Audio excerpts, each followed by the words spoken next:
इन्होंने अपना एक कंसेप्ट लेके चले हैं ना, ट्रिपल तलाक का। ये इनका शरीयत में भी डिफाइंड नहीं है, कुरान में भी डिफाइंड नहीं है। कि औरत बच्चा पैदा करने की मशीन होती है, क्योंकि बच्चे अल्लाह की देन होते हैं। आदमियों के मज़े के लिए औरतों को सज़ा देते रहो। सबसे अटपटा मतलब एकदम घिनौना केस आपके पास ऐसा आया हो जिसमें आपको लगा हो कि यार ऐसा भी कोई इंसान हो सकता है क्या? जब शादी हो गई उसके बाद में फिर लड़के की डिमांड्स बढ़ना शुरू हुई कि अपने घर से गोल्ड लेकर के आ। जब उसने मना कर दिया कि मैं कहाँ से लेकर के आऊँ, तो लिटरली उसको जमीन पे गिरा करके, and she was 2 months pregnant, उसको लातों से मारा है। इन लोगों को डर नहीं लगता क्या? ये नहीं लगता कि हाँ मुझे जेल हो जाएगी? जो एक पैट्रियार्की है ना, उसको आदमी के दिमाग से निकलते हुए टाइम लगेगा। हलाला को अनकॉन्स्टिट्यूशनल डिक्लेयर किया जाए, मुस्लिम ऑर्गेनाइजेशंस ने एप्लीकेशन मूव किया, बट मुस्लिम लॉ बोर्ड जाकर के अपीयर होकर के कहता है कि हम बहुत जल्दी डिफेंसिव हो जाते हैं अपने रिलीजन्स को लेकर। एक फीमेल के लिए कैसा लगता होगा कि उसके रहते हुए और 2 लेडीज आ रही हैं। हमारे यहाँ तो उसको सौत बोलते हैं ना, तो it is very difficult for a female कि वो अपनी सौत के साथ में रहे। और वहाँ पे तो उन्हें बहनों की तरह रहना सिखाया जाता है। मुझे नहीं समझ में आता कि जब आपके पास ऑलरेडी एक फीमेल है तो आपको दूसरी फीमेल क्यों चाहिए? हस्बैंड वाइफ को कितनी एलिमनी देगा वो कैसे कैलकुलेट होता है? चाहे वो हिंदू महिला हो, चाहे वो मुस्लिम महिला हो। अगर आप उसको घर में ब्याह के लेकर के आ गए हो और आपने नौकरी छोड़ दी है, तो वो आपके क्या मैरी कॉम ने अपने हस्बैंड को एलिमनी दिया था? कोई लड़की बहुत गरीब परिवार की है और उसकी राजा के परिवार में शादी हो गई, तो उसका जो लाइफस्टाइल है वो राजा के परिवार से तोला जाएगा। ओह, अच्छा। उसी के अकॉर्डिंग मेंटेनेंस बनेगा। बॉलीवुड में काफ़ी ऐसे मुस्लिम एक्टर्स हैं जिन्होंने हिंदू औरत से शादी की है। तो जब वो हिंदू औरत से शादी करते हैं तो ऐसा प्रोविज़न भी होता है क्या कि वो हिंदू औरत अपना हिंदू रिलीजन कंटिन्यू रखे?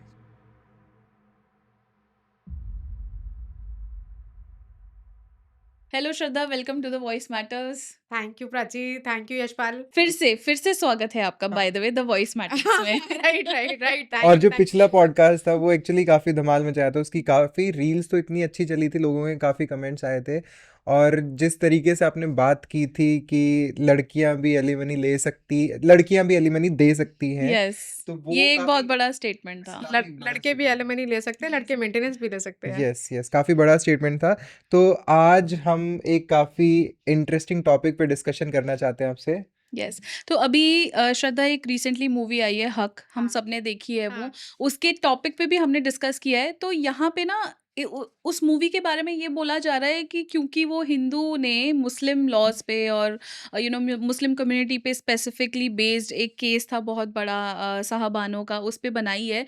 तो जो मुस्लिम कम्युनिटीज़ के लोग हैं वो ये बोल रहे हैं कि ये हमें टारगेट किया जा रहा है या फिर हमारे जो मुस्लिम पर्सनल लॉज हैं उनको वायलेट किया जा रहा है। इस पे आपका क्या कहना है कि हम बहुत जल्दी डिफेंसिव हो जाते हैं अपने रिलीजन्स को लेकर? और ये ऐसा ही ना, एक जब काफ़ी साल पहले पीके मूवी आई थी हाँ। तो हिंदूज़ ने भी ये कहा था कि एक मुस्लिम ने एक्ट किया है उस मूवी में, तो हिंदूज़ को टारगेट किया जा रहा है। तो जब भी हमारे रिलीजन की बात आती है तो जैसा प्राची ने कहा कि हम बहुत जल्दी डिफेंसिव हो जाते हैं कि यार तुम अगर हमारे रिलीजन के बारे में बात कर रहे हो तो कुछ गलत बोल रहे हो।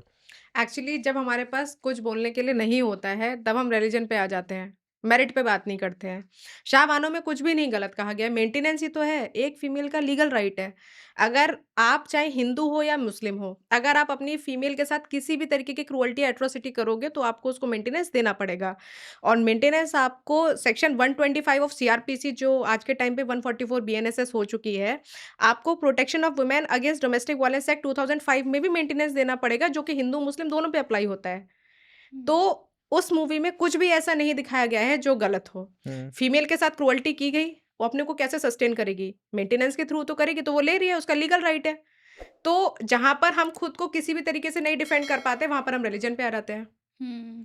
पर एक चीज़ और इस पे पूछना चाहेंगे कि जो मुस्लिम पर्सनल लॉज़ हैं और जो हमारी इंडियन जुडिशरी है, जो बाकी सब नॉर्मल अलग रिलिजन्स पे काम करता है, इनमें दोनों में डिफरेंसेस क्या हैं? एंड आपको क्या लगता है कि ये सेम होना चाहिए जो हम यूसीसी की बात करते हैं? मैं यूनिफ़ॉर्म सिविल कोड के फ़ेवर में हूँ कि सब पे एक ही लॉ अप्लाई होना चाहिए, चाहे वो हिंदू मुस्लिम हो या किसी भी अदर रिलीजन का हो।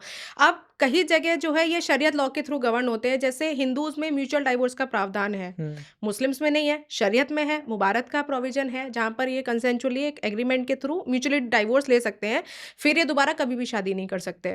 बट अच्छा। ऐसा कुछ पर्टिकुलर एक्ट नहीं है जहाँ पर इनको म्यूचुअल डाइवोर्स लिया जाए।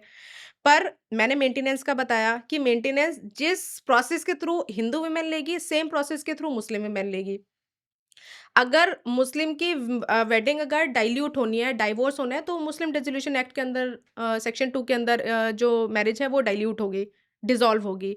हिंदूज़ का हिंदू मैरिज एक्ट के अंदर प्रोविज़न है, हिंदू मैरिज एक्ट के अंदर सेक्शन 13 के अंदर जाएँगे और वो डाइवोर्स लेंगे। थोड़ा-थोड़ा डाइवर्सिफ़ाइड है, but there are certain laws, जैसे म्यूचुअल का प्रावधान ही नहीं है इंडियन अच्छा, जुडिशरी में, ओके। तो वो शरीयत लॉ के थ्रू गवर्न होगा। और ये जो इन्होंने अपना एक कांसेप्ट लेके चले हैं ना ट्रिपल तलाक का, ये इनका शरीयत में भी डिफाइंड नहीं है, ओह! कुरान में भी डिफाइंड नहीं है। तो ये श्रद्धा ट्रिपल तलाक का कॉन्सेप्ट आया कहाँ से? ये कैलिफ उमर की साइड से ये कंसेप्ट आया और इसका कहीं से कोई ओरिजिनल नहीं था। तो बेसिकली ये अरब से ये कंसेप्ट आया, जहाँ पर उनको मल्टीपल शादियाँ करनी थी, तो उनकी वाइफ़ ने एक ये क्वेश्चन लगा दिया था कि अगर आपको नेक्स्ट शादी करनी है, तो आपको हमसे डाइवोर्स लेना पड़ेगा। तो चूँकि उनके पास ये ऑप्शन ही नहीं था कि 4 मैरिज का तब कंसेप्ट नहीं था, अच्छा। अच्छा, तब उन्होंने ये प्रोसेस आकर के अप्लाई किया और वहाँ से डिराइव होता-होता इधर आ गया। Even there is a judgement Rashid versus Asifa Khatun, जिसमें ट्रिपल तलाक को वैलिड करार दिया गया था, जिसको जो सायरा बानू का जो केस है, इसमें अनकॉन्स्टिट्यूशनल हेड किया गया है कि उसमें ये ऑब्ज़र्व किया गया कि अगर ट्रिपल तलाक किसी भी हस्बैंड के थ्रू उसकी वाइफ़ को दिया गया है, तो वो लीगल है, हुँ, उसकी वैलिडिटी स्टैंड करेगी। हुँ, तो ये जितने भी सारे लॉज़ को इन्होंने मोल्ड किया, अपने हिसाब से मोल्ड किया कि हम कैसे-कैसे अपना प्लेज़र सस्टेन करा सकते हैं, अपने पर्सनल लॉ बोर्ड को अपने हिसाब से मोल्ड करते हुए। आदमियों के हुँ, मज़े के लिए औरतों को सज़ा देते रहो। हाँ, हुँ, दे रहे थे, आज भी दे रहे हैं। इतनी ज़्यादा एट्रोसिटीज़ हो रही हैं विमेन्स के साथ में, मुस्लिम विमेन्स के साथ में, जहाँ पर वो अपनी आवाज़ ही रेज़ नहीं कर पा रही हैं। आई हैव केसेस जहाँ पर एक मुस्लिम विमेन है जिसके 3 बच्चे हैं। और हस्बैंड उसको मेंटेनेंस नहीं दे रहा है, उसी के घर में रह रहा है। ओह! उसको घर से निकाल दिया, वो अपनी मदर के घर पे रह रही है। 4 साल हो चुके हैं, 3 बार वो जेल जा कर के आ चुका है, बट उसने मेंटेनेंस नहीं दिया अपनी और वो वाइफ़ खुद के लिए। कमाता है? पर उसकी अपनी एजेंसीज़ हैं। पर ऐसे केसेस में जो लड़की है वो बाहर मतलब अपने उसपे कोर्ट नहीं गई, उसने उसके खिलाफ वो नहीं किए, कोर्ट गई, मुकदमे उसके नहीं कोर्ट ने किए, ऑर्डर किया मेंटेनेंस का। तब भी नहीं मान बट रहे मैं हैं? आपको माइंडसेट बता रही हूँ ना कि ओह! उसी के 3 बच्चे हैं ना, उसी से पैदा हुए हैं। बट हुँ, वो अपने बच्चों को भी मेंटेन नहीं कर रहा, उनकी स्कूल की फीस नहीं भर रहा है। लड़की की मदर जो कि पेंशनर है, वो लड़की का भी खर्चा उठा रही हैं, उसके तीनों बच्चों का भी खर्चा उठा रही हैं, खुद का भी खर्चा उठा रही हैं। तो ये माइंडसेट है, जो कि मुझे लगता है चेंज होना चाहिए। मतलब कोर्ट के ऑर्डर्स को भी नहीं मान रहे हैं नहीं लोग। मान रहे, 3 बार जेल जा चुका है। एंड जैसे अब ट्रिपल तलाक भी हट चुका है हमारे जो 2019 में। हाँ, 2019 में, बट अभी भी आपके पास ऐसे केसेस आते हैं? बिल्कुल आते हैं।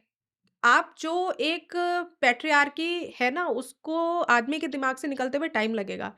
तो जो ट्रिपल तलाक दे रहा है, वो फिर जेल भी जा रहा है। इसमें 3 साल का अच्छा। प्रावधान भी है जेल का। तो अगर आप और वाइफ़ ट्रिपल तलाक में मेंटेनेंस भी ले सकती है। और जितने भी केसेस आए हैं उनमें औरत को पता था कि ट्रिपल तलाक अब वैलिड नहीं इल्लीगल है। है, इल्लीगल है, उन्हें पता था। पता था। तो पता है। सबने कंप्लेंट मूव की है। ओके। तो ट्रिपल तलाक की आप एफआईआर भी करा सकते हो, ट्रिपल तलाक का आप कंप्लेंट केस भी डाल सकते हो। पर जो बेस्ट पार्ट मुझे आज के टाइम पे लगता है कि लेडीज़ आवाज़ उठा रही है। हुँ, क्योंकि जब ये नलिफाइड हुआ था ट्रिपल तलाक, तो मुस्लिम वुमेन जो थी स्पेशली, लोग मतलब वो लोग बहुत खुश हुए थे। उन्होंने बहुत सारे मोर्चे भी निकाले थे कि this is something for their betterment. हाँ, हुँ। क्योंकि आप देखिए ना कि एक फीमेल के लिए कैसा लगता होगा कि उसके रहते हुए और 2 लेडीज़ आ रही हैं। हुँ। हमारे यहाँ तो उसको सौत बोलते हैं ना, हुँ, तो हुँ। It is very difficult for a female कि वो अपनी सौत के साथ में रहे। और वहाँ पे तो उन्हें बहनों की तरह रहना सिखाया जाता सच है हाँ, और एक्सपेक्ट कि किया जाता है बहुत कि तुम बिल्कुल साथ में रहो, बेगम हो, सारी की हाँ। सारी। मुझे नहीं समझ में आता कि जब आपके पास ऑलरेडी एक फीमेल है, तो आपको दूसरी फीमेल क्यों चाहिए? और इवन हुँ। कहीं न कहीं लॉ भी ये परमिट करता है कि अगर आप अपनी फर्स्ट वाइफ को अच्छे से मेंटेन कर रहे हो, उनकी आप वेल-बीइंग का ध्यान रख रहे हो, तो आप सेकंड वाइफ लेकर के आ सकते हो। मेरा ये कहना है क्यों आ सकते हो? ये एक्चुअली जो आपने बताया ना कि अरब कंट्रीज़ से ये आया था कांसेप्ट कि डिराइव हुआ है। वो कॉन्सेप्ट तो वही था ना कि अगर कि कोई मतलब किसी का हस्बैंड एक्सपायर हो गया है, वो लड़की अकेली है, वो अपने आप को सस्टेन नहीं कर पा रही, तो फिर एक आदमी जो मतलब वेल एस्टैब्लिश्ड है, वो उससे शादी कर ले, मतलब उसको एक सपोर्ट दे, हाँ, वहाँ से ही आया था। अब यहाँ पे उसका उसको मतलब मोल्ड एक्सप्लॉयटेशन। कर दिया कि हाँ भाई अपने मज़े के लिए वो था कि अगर कोई ज़रूरतमंद है, हुँ। उसकी मदद करो, बट यहाँ पे देखिए सिर्फ़ मज़े के अगर लिए। अगर किसी का हस्बैंड एक्सपायर हो गया है, तो हिंदूज़ में भी दूसरी वेडिंग कर सकते हो, उसको फिर डाइवोर्स की ज़रूरत नहीं है। हुँ। क्योंकि हस्बैंड लिविंग नहीं है, हस्बैंड एक्जिस्टिंग नहीं है, हस्बैंड मर चुका है। सारे रिलिजन में अप्लाइड होता है, बट आप हुँ। तो जीते जी लेकर के आ रहे हो। हुँ। तो आप श्रद्धा आपको क्या लगता है कि जो केसेस अभी भी काफ़ी केसेस आप बोल रहे हैं कि ट्रिपल तलाक में बहुत औरतें केसेस है। आगे बढ़ के आ हाँ, रही आ रही हैं, है। बट जो नहीं आ रही हैं, क्या उनमें अवेयरनेस की कमी है या फिर डर है? क्योंकि जो इस मूवी हक में दिखाया है कि जैसे ही शाह बानो, जो इस कैरेक्टर जिन्होंने अपना मेंटेनेंस मांगा था, जब उन्होंने फाइट किया लीगल बैटल, तो उन्हें आउटकास्ट कर दिया गया, उनका हुक्का पानी बंद कर दिया गया। तो इस टाइप के केसेस भी आते हैं कि अगर औरत आगे बढ़ रही है तो उन्हें उनकी सोसाइटी दबा रही है। हाँ, बिल्कुल दबा रही है। ये रियलिटी है। ये आज के टाइम की मुझे लगता है 99% रियलिटी है कि अगर मुस्लिम विमेन अगर अपने हक के लिए अगर आगे बढ़ रही है तो सबसे पहले उसे उसकी सोसाइटी में ही बायकॉट किया जाता है। उस पे एलिगेशंस लगाए जाते हैं। अगर वो अपने हक के लिए अगर आवाज़ उठा रही है तो उसको बोला जाता है कि ये समाज में रहने लायक नहीं है, फ़तवा ज़ाहिर कर दिया जाता है उस हुँ। पे। एंड औरत को औरत भी सपोर्ट नहीं कर रही है। हाँ, औरत की दुश्मन मेजॉरिटी ऑफ द टाइम्स औरत ही होती है। हाँ, चाहे वो मुस्लिम हो, चाहे हिंदू हो। वो तो हाँ, चाहे कोई भी हो। वो तो हाँ। फ़र्क ही नहीं पड़ता कि आप किस रिलीजन से आ रहे हो, मुस्लिम हो, हिंदू हो या किसी भी अदर रिलीजन की हो, दुश्मन उसकी औरत ही है। लेकिन मैंने ये भी देखा है कि सोसाइटी पहला प्रेशर हो गया, दूसरा अगर आप कुछ करना चाहते हो तो आपको आपके 4 जो आपके यार दोस्त हैं वो भी कभी-कभी मना करते हैं। तो हुँ। मुझे ये लगता है कि मेजॉरिटी ऑफ द फीमेल्स जो आगे नहीं आ पा रही है, सबसे पहला जो है उनको सपोर्ट उनकी फैमिली से नहीं है। अब मैं आपको एक एग्ज़ाम्पल देना चाहूँगी कि मेरे पास अभी एक मैटर आया, उस मैटर में उसका हस्बैंड था, जब लड़की शादी के लिए लड़की के घरवाले गए, तो हस्बैंड उसकी डबल एज का था। Husband was in between 45 to 50 and that girl was around 31। Hmm. Almost आप समझो 15 से 20 का डिफरेंस था, हुँ। ऐज में दोनों के। और लड़का जो है वो डाई करके आया था, ओह! कि अपनी पता एज ना एज चले कम कि करने के ऐज लिए। कम करने के लिए, ठीक है? जैसे-तैसे करके शादी हो गई, तो लड़की की माँ को ये लगा कि लड़की बहुत वेल ऑफ फैमिली में जा रही है। हुँ। तो जब शादी हो गई उसके बाद में फिर लड़के की डिमांड्स बढ़ना शुरू हुई कि अपने घर से गोल्ड लेकर के आ, and this is a true story. जब उसने मना कर दिया कि मैं कहाँ से लेकर के आऊँ, तो लिटरली उसको ज़मीन पे गिरा करके and she was 2 months pregnant, उसको लातों से मारा है। Oh my God! This is the real story I am telling you. उसके जब वो मेरे पास में आई थी, उसकी इतनी ज़्यादा इंजरीज़ थी मैं आपको बता नहीं सकती। और आज की स्टेट वो है कि वो मैटरनिटी कंटेस्ट कर रही है। क्यों? क्यों? क्योंकि हिम्मत ही नहीं मिल रही है घर से, ना ही तो घर से पेरेंट्स का सपोर्ट है, क्योंकि केसेस लड़ने के लिए भी तो आपको सपोर्ट चाहिए ना, मेंटल सपोर्ट बहुत बड़ी चीज़ होती मेंटल है। स इमोशनल सपोर्ट भी चाहिए। और मतलब क्योंकि केस एक दिन का गेम नहीं होता। हुँ। आपने एक बार खुद को मोटिवेट कर लिया, फैमिली ने मोटिवेट कर लिया कि आपको केस फाइल करना है। और वो लेकिन सालों-साल वो चलेगा। सालों-साल नहीं, लेकिन साल 2 साल तो चलेगा ही चलेगा, एक प्रोसेस है। हुँ। बेयर मिनिमम डेट भी अगर किसी भी केस में जाएगी तो 1 महीने की तो जाएगी ना। पूरा हुँ। प्रोसेस है, नोटिस सर्व होगा, देन फर्दर दूसरी पार्टी का डब्ल्यूएस आएगा। तो एक थोड़ा-सा लंबा प्रोसेस है जो चलता है। वहाँ पर फैमिली का सपोर्ट बहुत इंपॉर्टेंट रोल प्ले करता है, और जहाँ पर फैमिली बैकआउट कर जाती है, वहाँ पर लड़की आगे नहीं आती, और ये मैंने मोस्टली मुस्लिम फैमिलीज़ में देखा है कि फैमिली ही सबसे पहले बैकआउट करती है। मतलब आप और आप फाइनल लड़कों की हिम्मत बढ़ाते हैं। हाँ, वो ऑफ लड़का कोर्स। और लड़के कहते हैं कि क्या कर लिया मेरा? हुँ। उनके माइंड में भी यही रहता होगा ना, क्या ही बिगाड़ लेगी, हाँ, ये रहता कि है, क्या ही जो हो करना है जाएगा। कर लेना, क्योंकि वो इन एंड आउट आपकी फैमिली को भी जानते हैं, इन एंड हुँ। आउट उस लड़की को भी जानते हैं कि ये लड़की ये कुछ नहीं करेगी, एक पॉइंट ऑफ टाइम पे आकर के बैठ जाएगी। अनएम्प्लॉयड लड़कियाँ मेंटेनेंस नहीं माँगती है मुस्लिम्स में, अच्छा, अब मेंटेनेंस भी अभी भी नहीं माँग रहे हैं? नहीं माँग रहे हैं। और वो क्यों? घर से नहीं सपोर्ट है। केस तो लड़ना है ना, कोर्ट तो आना पड़ेगा ना आपके लिए। तो ये आपके पॉडकास्ट के माध्यम से ये मैं उन सारी फीमेल से कहना चाहती हूँ कि आपके साथ अगर किसी भी तरीके की एट्रोसिटी हो रही है, तो बाहर निकलो, अपनी आवाज़ बनो। और आपके लिए लॉस तो सबके लिए बराबर है ना। एक हुँ। हमारी क्लाइंट थी, आप सोचो उसका हस्बैंड उसे घर से निकलने को अलाउड नहीं करता था। अच्छा। तो उसका उसका उसी के दुपट्टे से उसका गला दबाने की कोशिश की, वो बाय रोड जा रही थी, तो उसी के दुपट्टे से उसके गले की तरफ दबाया और चारों तरफ खींचा कि उसका किसी तरीके से दम घुट के वो मर जाए। हुँ। तो जैसे-तैसे वो एक स्कूल में जाकर के छुपी, 112 नंबर पे उसने कॉल किया, पुलिस को बुलाया और पुलिस ने उसकी प्रोटेक्शन की। तो थोड़ा तो इनिशियली तो बहुत रोती थी, परेशान होती थी, बट वो आज उस लेवल पे आ चुकी है कि जब भी उसका हस्बैंड उसे परेशान करता है, वो 112 पे कॉल करती है और पुलिस बुलाती है। हुँ। तो अब वो उसका रूटीन बन चुका है, और मुझे उसको देख के इतना अच्छा लगता है कि जो लड़की एक टाइम पे रोआ करती थी, आज के टाइम पे वो खुद के लिए खड़ी हो रही है। पर आवाज़ उसे उठा रही रहना है। क्यों है ऐसे इंसान के साथ जब नहीं उसे पता रहना, है कि हर नहीं बार रह नहीं रहना रहे। है? रहना, उसका ऑलरेडी मैट्रिमोनियल डिस्प्यूट चल रहा है, डिस्प्यूट के बाद हस्बैंड के ऑडेसिटी है कि वो उसका गला दबाने की कोशिश कर रहा है, ऑन मारने रोड, की। मेन रोड की बात बता रही हूँ, जहाँ पर पुलिस चौकी भी है, जहाँ पर पुलिस के छोटे-छोटे पोस्ट भी बने हुए हैं, जहाँ पर हज़ारों लोग निकल रहे हैं। इन लोगों को डर नहीं लगता क्या? ये नहीं लगता कि हाँ, मुझे जेल हो जाएगी? वो माइंडसेट नहीं है क्या? एक्चुअली ये लोग ना बहुत ढीठ प्रवृत्ति के होते हैं, मुझे ऐसा लगता है, जिनको फाइनल जब इम्प्रिजमेंट होता है ना, तभी समझ में आता है कि हो गया। हुँ। बेसिकली जो लोग बेल आउट हो जाते हैं, उनको ये लगता है ना कि अब मैं बेल हो गया, अब तो मैं एकदम फ्री हो कुछ चुका भी हूँ। कर सकता हूँ। हाँ, लेकिन ये नहीं पता कि बेल की भी अपने रिपरकशंस हैं। तो ऐसे कई सारे लोगों की बेल रिजेक्ट भी हुई है। अच्छा। तो जिस लेडी का मैं आपको बता रही हूँ, हमने सेम कोर्ट के सामने हमने सबमिशन दिया और उसकी बेल रिजेक्ट की। कोर्ट ने उसको जेल भेजा, फिर एक लंबे टाइम के बाद निकला। तो ऐसे लोग परमानेंट जब जेल जाते हैं तभी मानते हैं। तो अच्छा। श्रद्धा, आपने ऐसा कौन सा केस देखा है जहाँ पे एक लड़की को लॉ की वजह से जजमेंट मिला और उसकी वजह से आपको काफी खुशी मिली थी? मेरा एक मैटर था जिसमें लड़की को घर से निकलने के लिए हिम्मत नहीं आ रहा था। हम्म। मतलब वो घर से निकल ही नहीं पा रही थी। तो और उसको भी हाईवे पे जाकर के मारा था, ओह! लिटरली। उसको हाईवे पे जाकर के मारा।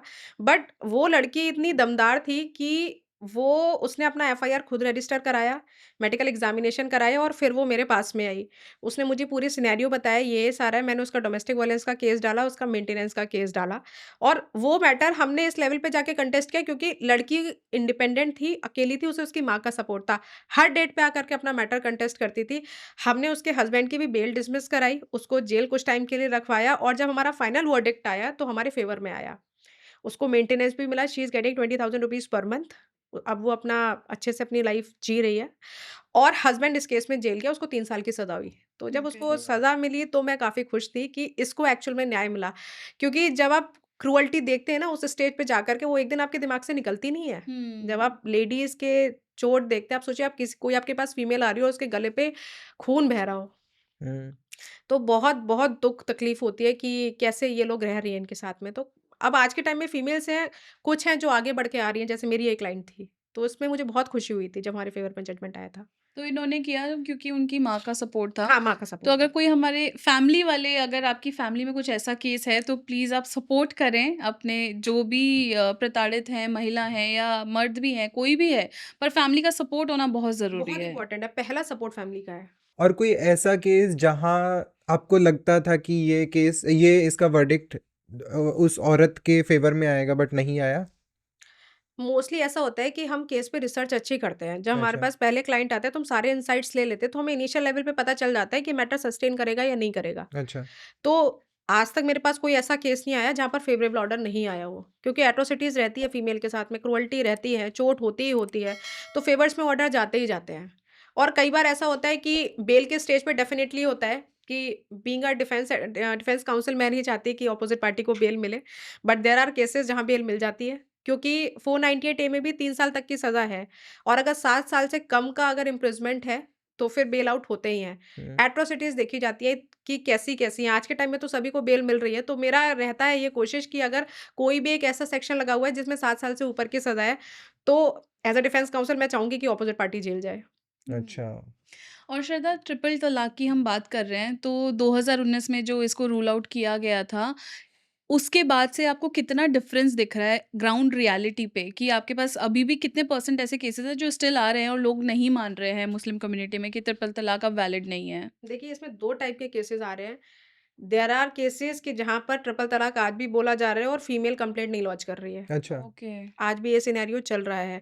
क्योंकि मैंने आपको बताया ना कि केस लॉन्च करने के लिए भी आपको एक अंदर से इच्छा शक्ति चाहिए, फैमिली का सपोर्ट चाहिए। जहाँ पर फैमिली ये मान कर के बैठ रही है कि अब मेरी बेटी का तलाक हो चुका है, वहाँ पर वो आगे नहीं बढ़ रहे। बट देयर आर केसेज़ कि जहाँ पर हस्बैंड अगर ट्रिपल तलाक अगर बोल रहा है, तो लोग आकर के केस फाइल कर रहे हैं। जैसे अगर मैं सायरा बानो की अगर हिस्ट्री में जाना चाहूँगी, तो उसने डाइवोर्स डीड सेंड की थी, जिसमें कि 2 विटनेसेस भी थे, हुँ। प्लस उसकी मेहर की रकम को भी वापस किया गया था। तो यहाँ पर भी क्योंकि इसका प्रिलिमिनरी रिक्वायरमेंट ये है कि कही किसके सामने है, तो देयर आर विटनेसेस उनके सामने कहिए। विटनेसेस का भी आप जब हम कंप्लेंट फाइल करते हैं, तो उसमें उसका मेंशनिंग करते हैं। तो हम केस फाइल कर रहे हैं, बट फिर भी 2 तरीके के केसेज़ आ रहे हैं, जहाँ पर हम क्लाइंट को कितना भी मोटिवेट कर लें कि आपको केस फाइल करना चाहिए, बट जब तक उसके पास बैकिंग नहीं है ना, तब तक वो हम्म। आगे नहीं तब बढ़ती। तक नहीं आगे बढ़ेगी। हुँ। तो लोग फाइल कर रहे हैं, मतलब 50-50 का रेशियो चल रहा है। 50% फीमेल्स आगे अच्छा। आकर के फाइल कर रही हैं, 50% फीमेल्स आज के टाइम पे भी ट्रिपल तलाक को कंसीडर करते हुए खुद को डाइवोर्स्ड मान रही है। पर इसमें भी एजुकेशन भी चाहिए ना, चलो आपके पास तो केसेस आ रहे हैं जिनको पता भी होगा कि हाँ ट्रिपल तलाक अब वैलिड नहीं है, बट आई थिंक सोसाइटी में से बहुत सारे औरतें होंगी जिनको पता ही नहीं है कि ये अब वैलिड नहीं है। मुझे नहीं लगता कि आज के टाइम में सोसाइटी में कोई भी ऐसा बचा है जिसको ये नहीं पता कि ये इलीगल है। सही में। पर ये भी है ना, ब्रेन वॉश भी किया जाता है ब्रेन ना। वॉश्ड भी होता है ना ब्रेन क्योंकि वॉश से ज़्यादा मैंने आपको बताया ना कि आपके पास आपको रिसोर्सेज़ सारे पता हैं, बट आप उससे कैसे एक्सप्लोर करोगे? आ अब इस मूवी में हक में एक वर्ड काफी प्रोमिनेंटली यूज किया था, इकरा, मतलब हुँ, पढ़ हुँ, और समझ, हुँ, ठीक है। बट अगर हम लोग मुस्लिम वुमेन की या फिर किसी भी बैकवर्ड क्लास की औरत की बात करें तो उनको क्या सिखाया जाता है कि हम जो बोल रहे हैं ना वो फाइनल है, क्योंकि वो बेचारी अनपढ़ होती है, उन्हें समझ में नहीं आता है कि लॉ क्या है, हुँ, कुरान में क्या लिखा है या फिर किसी भी दूसरे ग्रंथ में क्या लिखा है। तो सामने वाले ने जो भी समझा दिया उन्हें, वो उसे सच मान लेती हैं, पत्थर की लकीर मान लेती हैं कि यार अगर ये बोल रहे हैं तो ये सच ही होगा। या तो अगर उनकी फैमिली वाले ये बोलते हैं कि ट्रिपल तलाक अगर हो गया, क्योंकि उनकी फैमिली में भी बाप हैं, भाई हैं, वो यही चाहेंगे ना कि भाई ट्रिपल तलाक चलता रहे, क्योंकि उनके लिए भी मजे का चीज हुँ। है। तो वो अपनी बेटी को भी शायद दबाएंगे या फिर उन्हें सच ना बताएं कि ट्रिपल तलाक अब इलीगल है। तो ऐसे केसेस हैं, आपको लगता है कि ऐसे केसेस हैं या नहीं है? देखिए, आपने अभी जो बात कही कि पढ़ और समझ, हम्म। साक्षर होने में और पढ़े-लिखे होने में अंतर है। हम्म। सिग्नेचर करना आना इज़ अ डिफरेंट पार्ट और हम्म। पढ़ा-लिखा होना इज़ अ डिफरेंट पार्ट। कि क्या आपको इस लेवल पे पढ़ाया गया है कि आप साक्षर होके अपने सिग्नेचर कर सकें, एक नौकरी पा सकें या आपको एक्चुअली चीज़ें समझ में आई हुई हैं। हम्म। अगर आपके फैमिली वालों ने आपको ये समझा दिया कि आपको 3 तलाक बोल दिया गया है, नाउ यू आर डाइवोर्स्ड। मैंने आपको क्या बोला कि फैमिली का सपोर्ट सबसे पहले आता है और ऐसे लोग मेरे पास आए हैं, मैंने ऐसे लोगों की भी कंप्लेंट फाइल की है जो लिटरली अंगूठा छाप है। वो तो लिटरेट नहीं है ना, हम्म। मैंने उनकी फाइल की है। तो ये मैटर ही नहीं करता कि आप लिटरेट हो या नहीं हो। आप अवेयर कितना हो और अवेयर के साथ-साथ आपके पास फैमिली सपोर्ट कितना है क्योंकि आपने में भी कहा ना कि भाई ने कह दिया, पापा ने कह दिया, हुँ, घर से बैकिंग आ गई ना कि ऑलरेडी आपका ट्रिपल तलाक हो चुका है, नाउ हाँ। You are divorce. तो अगर हाँ। आपको घर से ही सपोर्ट नहीं है, तो आप कैसे आगे बढ़ोगे? कैसे आगे बढ़ोगे?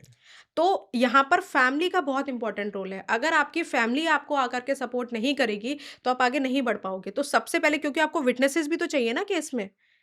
केस आपने इंडिविजुअल कैपेसिटी में फाइल कर दिया, बट विटनेस तो मोस्टली फैमिली मेंबर्स ही होते हैं। तो कहाँ से वो लोग आएँगे? तो इसीलिए फैमिली का सपोर्ट बहुत इम्पोर्टेंट है केस में आगे बढ़ने के लिए। पर ऐसे मतलब कुछ केसेस ऐसे भी होते होंगे कि सपोज़ लड़की अवेयर है, उसको पता है, चाहे ज़्यादा पढ़ी-लिखी ना हो जैसे आपने बोला, बट उसको पता है कि ट्रिपल तलाक तो वैलिड नहीं है और हुँ, मुझे जाके आगे इस पे लड़ना है। चाहे फैमिली सपोर्ट नहीं कर रही है, बट वो उसके पास फाइनेंशियल बैकिंग नहीं है, हुँ। बट वो लड़ना चाहती है बिना फैमिली के सपोर्ट के भी। तो क्या गवर्नमेंट के थ्रू कुछ ऐसी स्कीम है या कहीं से ऐसा फाइनेंशियल बैकिंग है जिसको लेके वो आगे लड़ सकती हैं?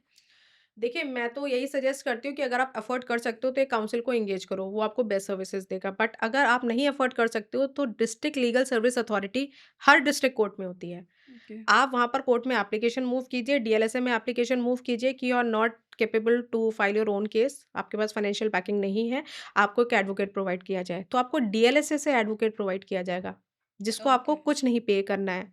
प्लस अगर आपकी एफआईआर हो गई है तो स्टेट आपको काउंसिल देती है। बट वो उतनी शिद्दत से इस केस पे काम करेंगे जितना कोई एक पेड काउंसिल करेगा? हुँ, देखिए, वो वेरी करता है काउंसिल टू काउंसिल। करते हुँ। हैं, डीएलएसए के एडवोकेट्स भी बहुत अच्छा काम करते हैं। कैपेसिटी आपकी डिपेंड करती है कि प्रेफ़रेंस आप यही रखिए कि अगर आप अफ़ोर्ड कर सकते हो तो आप काउंसिल अपना एंगेज कीजिए। बट ठीक है, अगर आपकी फाइनेंशियल कैपेसिटी नहीं है तो आप डीएलएसए से एडवोकेट लीजिए। आप सिर्फ़ इस ग्राउंड पे केस मत छोड़िए कि आपके पास पैसे नहीं है।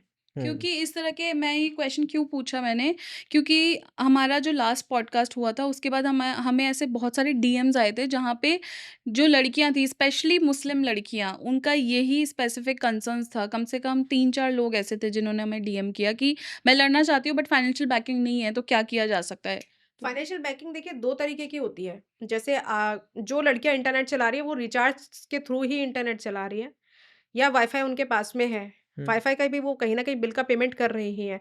तो डिपेंड करता है क्या आपके अंदर वो इच्छा शक्ति है लीगल एक्सपेंसेस करने की? हुँ, ये भी बहुत मैटर करता है कि आप लीगल एक्सपेंसेस क्योंकि हम क्या 2 तरीके से केस लड़ना चाहते हैं। मैं केस तो लड़ना चाहूँगी, पर मैं पैसे नहीं खर्च करूँगी। वहाँ पर और एक जेन्युइनली एक गरीब लड़की है जिसका फादर मज़दूरी कर रहा है। जो दिन का ₹500 कमा रहा है, वो रोटी का, तेल का, सब्ज़ी का इंतज़ाम करेगा या मुकदमा फ़ाइल करेगा? तो जो इस टाइप के लोग हैं ना जिनके जो बहुत ही ज़्यादा गरीब बैकग्राउंड से आ रहे हैं, डीएलएसए उन लोगों के लिए है। ओके। डीएलएसए उन लोगों के लिए नहीं है जिनके लिए लॉ ऑप्शनल है। अगर आप अपनी हक की लड़ाई करना चाहते हो और वहाँ पर आप ये सोचते हो कि सारा कुछ आपका ऐसे ही हो जाए, तो वहाँ पर आपको रेमेडी नहीं मिलेगी क्योंकि इंटेंशन प्योर नहीं है। किसी भी चीज़ में इंटेंशन बहुत इम्पोर्टेंट रोल प्ले करती है।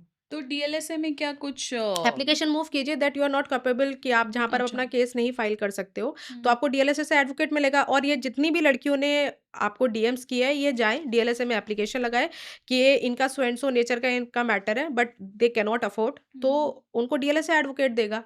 फाइल करें, आगे लड़ें। ओके। पर इच्छा शक्ति बहुत ज़रूरी है, किस माइंडसेट के थ्रू वो अप्रोच कर रही हैं। अच्छा श्रद्धा, तो हम लोगों ने ये डिस्कस किया कि इंडियन लॉ अलग है और मुस्लिम लॉ, मुस्लिम पर्सनल लॉ का बोर्ड अलग है। तो एक बार थोड़ा बैक स्टेप लेते हैं और ये समझते हैं कि मुस्लिम लॉ बोर्ड बना क्यों और इसकी ज़रूरत क्यों फील हुई? मुस्लिम पर्सनल लॉ बोर्ड बेसिकली बनने का मेन पर्पस ये था, क्योंकि वो अपने रिलीजन को अच्छे से प्रीच करना चाहते थे, अपने रिलीजन को अपने हिसाब से चलाना चाहते थे, इसलिए वो शरीयत लेकर के आए। ठीक है। शरीयत में उन्होंने वुमेन्स के राइट्स को भी बताया, सेक्शन 2 में वुमेन्स के राइट को कहीं न कहीं वो सेव भी कर रहे हैं कि वुमेन्स के साथ किसी भी तरीके की एट्रोसिटीज़ वगैरह नहीं हो। शरीयत में कहीं भी ये ट्रिपल तलाक नहीं लेकर के आए। अच्छा, कुरान में भी कहीं ये ट्रिपल तलाक नहीं लेकर के आए, नहीं मेंशन्ड। तो ट्रिपल तलाक आया कहाँ से? ट्रिपल तलाक इनकी अपनी कन्वीनियंस के थ्रू आया, अरब से इन्होंने डिराइव कर लिया अपने प्लेज़र के लिए, और कोई नहीं था बेसिक इसका कांसेप्ट। अगर कोई भी ट्रिकल ट्रिपल तलाक आया कहाँ से एग्ज़ैक्टली, अगर इसका इंडियन ओरिजिनेशन बता दे तो I will be very grateful, क्योंकि नहीं है। तो basically section 20 sorry article 25 Indian constitution का आपको अपने रिलीजन को प्रीच करने की पूरी लिबर्टी एंड अथॉरिटी देता है। जैसे खुला का कांसेप्ट है, मेहर का कांसेप्ट है। तो इनका ये जो खुला का इनका कांसेप्ट है, हलाला का कांसेप्ट है, ये सारा का सारा ये शरीयत के अंदर ये लेकर के आ गए। अपनी कन्वीनियंस के अकॉर्डिंग इन्होंने लॉ बना लिया। इन्होंने जो शरीयत लॉ बनाया वो सारा कन्वीनियंस के अकॉर्डिंग बनाया गया है। एक लोगों की फेथफुलनेस को देख के, और उनको क्या उससे एडवांटेजेस मिलेंगे या क्यों ये किस तरीके से वो बेनिफिट देगा, उसको देख के शरीयत लॉ नहीं बनाया गया था। ठीक है? तो खुला का बेसिकली कांसेप्ट ये है कि अगर कोई भी मुस्लिम वुमेन है और वो अपने हस्बैंड के साथ नहीं रहना चाहती है, तो वो अपने हस्बैंड से खुला लेगी। हुँ, बेसिकली खुला अपने हस्बैंड को कुछ ना कुछ एज़ अ फाइनेंस देगी, या कुछ भी चीज़ हो सकती है, वो प्रॉपर्टी भी हो सकती है, और उसके एवज में वो अपने हस्बैंड से डाइवोर्स ले लेगी। अच्छा। मुबारत में वो म्यूचुअल डाइवोर्स, जैसे हस्बैंड वाइफ दोनों नहीं साथ में रहना चाहते हैं, तो मुबारत के थ्रू वो म्यूचुअल डाइवोर्स ले लेंगे। अब आता है हलाला।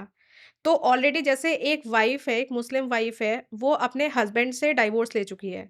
अब वो अपने फर्स्ट हस्बैंड के साथ दोबारा रहना चाहती है, तो वो किसी और बंदे से शादी करेगी, उसके साथ हलाला करेगी, उसके साथ मैरिटल लाइफ़ कुछ फॉर अ टाइमिंग स्पेंड करेगी, फिर उससे डाइवोर्स लेगी, फिर अपने फर्स्ट हस्बैंड से शादी करेगी। ये अ, कांसेप्ट है। इसमें ये एक ये बहुत ही फ़नी इंसिडेंट जो प्राची ने ये बताया था। अभी भी हो रहा है कि इसमें एक्चुअली क्या हुआ था, मतलब मैं एक देख रही थी रील, तो उसमें बेसिकली लड़की थी और वो छोटी ही लड़की थी, हाँ। ज़्यादा उम्र नहीं होगी उसकी, 22 21 22 साल की होगी। उसने अपने हस्बैंड से, मतलब उसके हस्बैंड ने उसको तलाक तलाक तलाक बोल के तलाक दे दिया।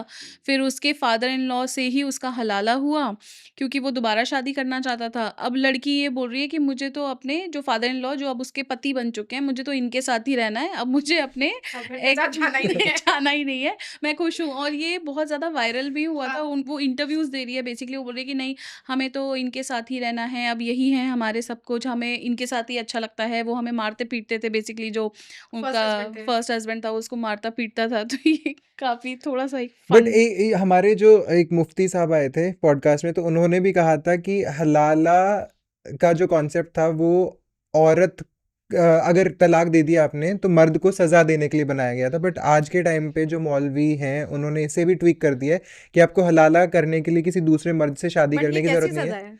हुँ। इस हाँ, औरत। उन्होंने जो बताया था वो ये कॉन्सेप्ट था, सज़ा ऐज़ इन कि अगर हमारी वाइफ़ जिससे हम्म। हम दोबारा साथ में जाना चाहते हैं, वो किसी और के साथ हम देखेंगे उसको, तो हमें पछतावा होगा और हमें उसकी अहमियत का पता चलेगा। ये पूरा कॉन्सेप्ट था, बट अब उसको इस तरीके, मतलब एक तरह से ये सेक्सुअल आपको पता है एक्सप्लॉयटमेंट। ये हैरेसमेंट है लेडी का। हैरेसमेंट है, यस। राइट। ये इसको कोर्ट भी अनकॉन्स्टिट्यूशनल मानती है। बट आप सोचिए ना, कई बार इसको स्ट्राइक डाउन करने की भी कोशिश की, और मुस्लिम ऑर्गेनाइजेशंस ने ये एप्लीकेशन मूव किया कि हलाला को अनकॉन्स्टिट्यूशनल डिक्लेयर किया जाए। But hmm, Muslim law board जाकर के अपीयर होकर के कहता है कि इसे हम एक्सेप्शनल केसेस के लिए बचा के रखना चाहते हैं। तो हुँ, ऐसे वो क्या एक्सेप्शनल केसेस है जहाँ पर आप हलाला को सेव करना चाह रहे हो? वही। एक आप एक फीमेल के साथ टॉर्चर कर रहे हो और कुछ नहीं। और आज की डेट में तो लड़कियाँ ही नहीं चाहती हैं कि भई, मतलब ये कॉन्सेप्ट पूरा चले आगे, ये हो बिल्कुल। हमारे साथ। तो मुझे तो खलाला का कांसेप्ट बिल्कुल समझ में नहीं आता। एक फीमेल का आप उसकी रिस्पेक्ट को, उसकी प्रेस्टीज को खत्म कर रहे हो हलाला के through, and you appreciate it. तो ये एक ऐसा स्टेप है जिसको कंडेम करना चाहिए। तो श्रद्धा, हम मुस्लिम लॉज़ और उनके जो भी रिperकशंस हैं, उनकी बातें कर रहे हैं, तो इसमें ऐसे क्या-क्या राइट्स हैं मुस्लिम लड़कियों के पास, जो अगर उनका हस्बैंड उनको प्रताड़ित कर रहा है या उनके साथ कुछ गलत चीज़ें कर रहा है, वो आगे जाके आवाज़ उठा सकती हैं? सबसे पहले तो वो अपने हस्बैंड के खिलाफ एफआईआर कराएँ, हुँ। सबसे पहले, ठीक है? आईपीसी में जाएगी, बीएनएस में जाएगी अब। तो सबसे पहले अगर हस्बैंड अगर उसको मार रहा है, पीट रहा है, अगर चोट आई है, खुली चोट है, मेडिकल कराओ जा कर के। खुली चोट नहीं भी है, बॉडी पे निशान है, मेडिकल कराओ जा कर के। हस्बैंड पे एफआईआर कराओ सबसे पहले। और हस्बैंड के साथ अगर आपको लगता है कि और भी जो लोग इन्वॉल्व थे, जिन्होंने आपके साथ क्रुएल्टी की है, उनको भी एफआईआर में लेकर के आओ। दूसरी चीज़, हस्बैंड पे डोमेस्टिक वायलेंस का केस डालो। अगर हस्बैंड की फैमिली ने भी अगर आपके साथ क्रुएल्टी, एट्रोसिटीज़ की हैं, तो उन पे भी केस करो। मेंटेनेंस लो हस्बैंड से। एक मुस्लिम वुमेन हस्बैंड से मेंटेनेंस 144 बीएनएसएस, जो पहले 125 सीआरपीसी में भी ले सकती थी, और protection of women against domestic violence act 2005, उसमें सेक्शन 23 में भी मेंटेनेंस ले सकती है। तो और ये रिलीजन बायस्ड एक्ट नहीं है, ये दोनों के लिए अप्लाई होते हैं। तो आप हस्बैंड से अपना मेंटेनेंस लो, अगर आपके बच्चे हैं तो बच्चों का मेंटेनेंस लो, और उसे किसी भी स्टेज पे माफ़ मत करो। क्योंकि सबसे ज़्यादा गलत हम क्या करते हैं ना, कि हस्बैंड ने कितना भी गलत कर दिया, उसको बख्श दिया। वो बख्शने हुँ। वाला कांसेप्ट होना ही नहीं चाहिए। हस्बैंड ने अगर गलत किया है, तो आप उसको, हमारी एक क्लाइंट थी, वो तो इतनी एडमेंट हो गई थी कि इसको तो मैं फांसी कराऊँगी। अच्छा। बहुत मारा था उसको, बहुत ज़्यादा मारा था। मतलब आप सोचो, उसकी आँखें वगैरह सब सूज गई थी। ओहो! वो जब मेरे पास में आई थी, उसकी आँखें इतनी छोटी-छोटी सी थी, हुँ। और बहुत सुंदर थी वो, बहुत ज़्यादा सुंदर लड़की थी, अभी है। और उसको जब वो मेरे पास में आई है, तो पूरी बॉडी इसकी स्वेल्ड है, और पूरा आँख नीला पड़ा हुआ है, इतनी बुरी तरीके से मारा था। तो उसने अपने हस्बैंड की बेल होने नहीं दी थी। तो उस तरीके की फीमेल्स चाहिए जो आगे आएँ और हस्बैंड के लिए लड़ें। तो अगर आपके साथ किसी भी तरीके, और आप लेट्स सपोज़ अपने घर पे हो, आपको नहीं पता क्या करना है, हुँ। 112 पे कॉल करो। सपोज़ किसी को बंद करके रखा है, किसी के पास फ़ोन ही नहीं है। अगर किसी के पास फ़ोन नहीं है, तो वहाँ पर फिर आपको अपनी मसल पावर दिखानी पड़ेगी, गेट को तोड़ने की कोशिश करो। क्योंकि आजकल तो कंप्लेन खिड़कियाँ ऑनलाइन भी। होंगी, कुछ ना कुछ रोशनदान होगा, कुछ ना कुछ तो ऐसा होगा, बाहर से किसी से हेल्प लो। किसी से भी करके आप बाहर निकलो। क्योंकि इस केस में भी ऐसा किया गया था, जिसमें मैंने आपको बताया, जो लेडी 2 महीने प्रेग्नेंट थी, तो उसकी जो बहन है, वही वीडियो बना रही थी, ओह! इसको मारते हुए। तो वो ज़ लड़की की बहन? लड़की लड़के की बहन, अच्छा, लड़की। जो उसकी वाइफ़ है, उसको मारते हुए वीडियो बना रही थी, तो उसने ज़ोर-ज़ोर से चिल्लाना शुरू कर दिया था। तो चिल्लाने की आवाज़ सुन के जो रोशनदान था, वो बाहर के लोग अंदर आ गए थे कि हो क्या रहा है, तो इस तरीके से वो बची। हर चीज़ का सॉल्यूशन होता है, ये आप याद रखिएगा, और गॉड फ़ॉरबिड अगर कभी ऐसा हुआ कि सॉल्यूशन नहीं हो, तो उसमें जो सज़ा मिलेगी हस्बैंड और उसकी फैमिली के लिए, वो सोच भी नहीं सकते। लाइफ़ लॉन्ग जेल में रहने के लिए रेडी रहें वो। तो अगर आपको ऐसा लगता है कि आपके, क्योंकि एक दिन में नहीं होता सब कुछ, सीरीज़ ऑफ चेंज चलती है। अगर शादी होकर के अगर लड़की आई है, तो एक दिन में नहीं मारना-पीटना शुरू किया जाता है, धीरे-धीरे, धीरे करके आपको माइंडसेट के बारे में पता चलेगा, बी अलर्ट। हुँ। आप हमेशा उस चीज़ के लिए मेंटली रेडी रहो कि अगर इन्होंने मेरे साथ ऐसा कुछ कर दिया, तो मैं क्या करूँगी? कई बार ससुराल वाले घर नहीं जाने देते, मायके नहीं जाने देते, निकलने नहीं देते, हुँ। तो हमेशा इस चीज़ को अपने पास कुछ ना कुछ ऑप्शंस रखो कि अगर ये सारे सर्कमस्टेंसेस आए, तो करोगे कैसे? और मुझे लगता है कि आपको उस मोमेंट के आने का वेट ही नहीं करना चाहिए, जब आपको कमरे में बंद कर दिया जाए। जो आपकी जो लाइन ऑफ इंसिडेंट्स चल रहे हैं, उनसे सबक लो। लगता है कि ये लोग नहीं सुधरेंगे, उनको समझाने की कोशिश करो। नहीं सुधरेंगे तो एक्शन लो उनके अगेंस्ट। और अगर आपने अपना ससुराल छोड़ दिया है, फॉर एग्ज़ाम्पल अपने बेटरमेंट के लिए, अपनी सेफ्टी के लिए, अपने पेरेंट्स के घर पे जाओ, उनको पूरी बात बताओ, उनको कॉन्फिडेंस में लो, और ऐसे लो पे एक्शन्स लो। और बट लॉज़ को मिसयूज़ नहीं करना, ये मैं कहूँगी। बट किस-किस तरह के लॉज़ हैं? मतलब किस तरह की कंप्लेन वो जाके कर सकते हैं? कितना सपोर्ट उनको मिलेगा? देखिए, अगर उनके पास अगर चोट, अगर लेट्स से किसी फीमेल को बहुत मारा है और वो थाने चली गई, तो सबसे पहले थाने से ही उसे एक कांस्टेबल दिया जाता है, जो उसके साथ डिस्ट्रिक्ट हॉस्पिटल जाता है या कोई भी गवर्नमेंट हॉस्पिटल जाता है उसका मेडिकल कराने के लिए, और उसकी जो मेडिकल की रिपोर्ट है, वो उस पुलिस उसके आईओ को दी जाती है। अच्छा। तो एफआईआर के साथ ही मेडिकल ऑलरेडी अटैच्ड होता है, जो इस बात को प्रूव करता है कि आपके साथ क्रुएल्टी की गई है। ओके। ठीक है? तो आपका सारा, और आपको ऐसा लग रहा है कि आप अपने हस्बैंड के घर भी नहीं जाना चाहते, और आप अपने मायके में भी नहीं जाना चाहते। देयर आर शेल्टर होम्स, वहाँ जाके हुँ। रहो। तो हर चीज़ की फैसिलिटी है लॉ में, और हर चीज़ की फैसिलिटी है आपके एरिया में, बस आप उसको अवेल तो करो। और और ये जो डोमेस्टिक केसेस होंगे मुस्लिम कम्युनिटी के, वो हमारे जो पुलिस डिपार्टमेंट है उन्हीं के पास जाएंगे, या फिर उनकी कंप्लेन भी मुस्लिम पर्सनल नहीं लॉ बोर्ड नहीं में नहीं जाएगी? नहीं, न्यूट्रल है, सब कुछ न्यूट्रल है। न्यूट्रल है, अच्छा। हाँ, ओके। किसी के पास भी जा सकते हैं। अगर कोई सब इंस्पेक्टर मुस्लिम है तो उसके पास भी जा सकता है। उस ज्यूरिसडिक्शन में, उस थाने में अगर कोई सब इंस्पेक्टर हिंदू है तो उसके पास भी जा सकता है। ओके। ये कंप्लेंट्स की जो इन्वेस्टिगेशन है वो मोस्टली सब इंस्पेक्टर्स के थ्रू होती है। कई बार फीमेल, अगर किसी लेडी ने स्पेसिफिकली महिला थाने में जाकर के कंप्लेंट की हुई है तो वहां पर महिला सब इंस्पेक्टर दी जाती है। मोस्ट ऑफ द केसेस में कभी वहां कोई रिलीजन बायसनेस नहीं चलती है, क्योंकि हर किसी को इन्वेस्टिगेशन करनी है और इस कंक्लूजन पे आना है कि जो लेडी ने एफआईआर लॉन्च कराई है वो ठीक है या नहीं है, दैट्स इट। इसमें ऐसा नहीं होता कि अगर वो सीधा पुलिस स्टेशन चले गए कंप्लेन करने, जैसे हक मूवी में दिखाया था कि जो मुस्लिम बोर्ड वाले लोग थे, वो बोल रहे थे कि आपने हमारे पास तो आया नहीं, आपने सोल्यूशन तो हमसे पूछा ही नहीं है रिक्वायर्ड ही ना। नहीं है। अच्छा, अब रिक्वायर्ड नहीं है। प्रोविजन है शरीयत लॉ में कि शरीयत लॉ में हर चीज का प्रोविजन दिया गया है कि जैसे अगर आपका ये खुला का कंसेप्ट है फॉर एग्जांपल, तो खुला के कंसेप्ट में भी रिकंसिलिएशन का प्रोसेस है शरीयत लॉ में। हुँ। लेकिन मैंडेटरी नहीं है, वो जाएगी सीधे थाने जाके कंप्लेंट कराएगी।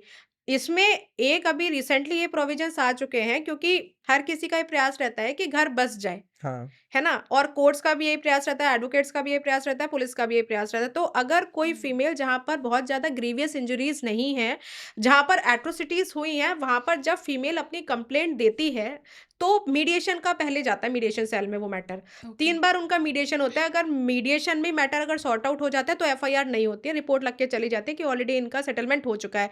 बट अगर मीडिएशन में दोनों का सेटलमेंट नहीं होता, तो फिर एफआईआर लॉन्च होती है। ओके।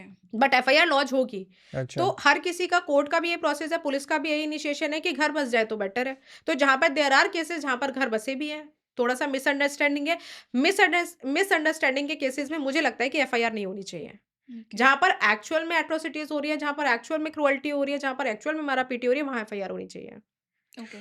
अच्छा, हक मूवी में और आपने भी एक वर्ड यूज़ किया था मेहर, और उसमें ये दिखाया गया है कि मेहर एटलीस्ट औरत को एम्पावर कर रही है, जबकि जो डाउरी है वो औरत को एम्पावर नहीं कर रही, बट उसके जो फैमिली वाले हैं उन्हें एक्सप्लॉइट कर रही है। हुँ। तो मेहर और डाउरी में क्या डिफरेंस होता है, और स्त्री धन में भी क्या डिफरेंस होता है?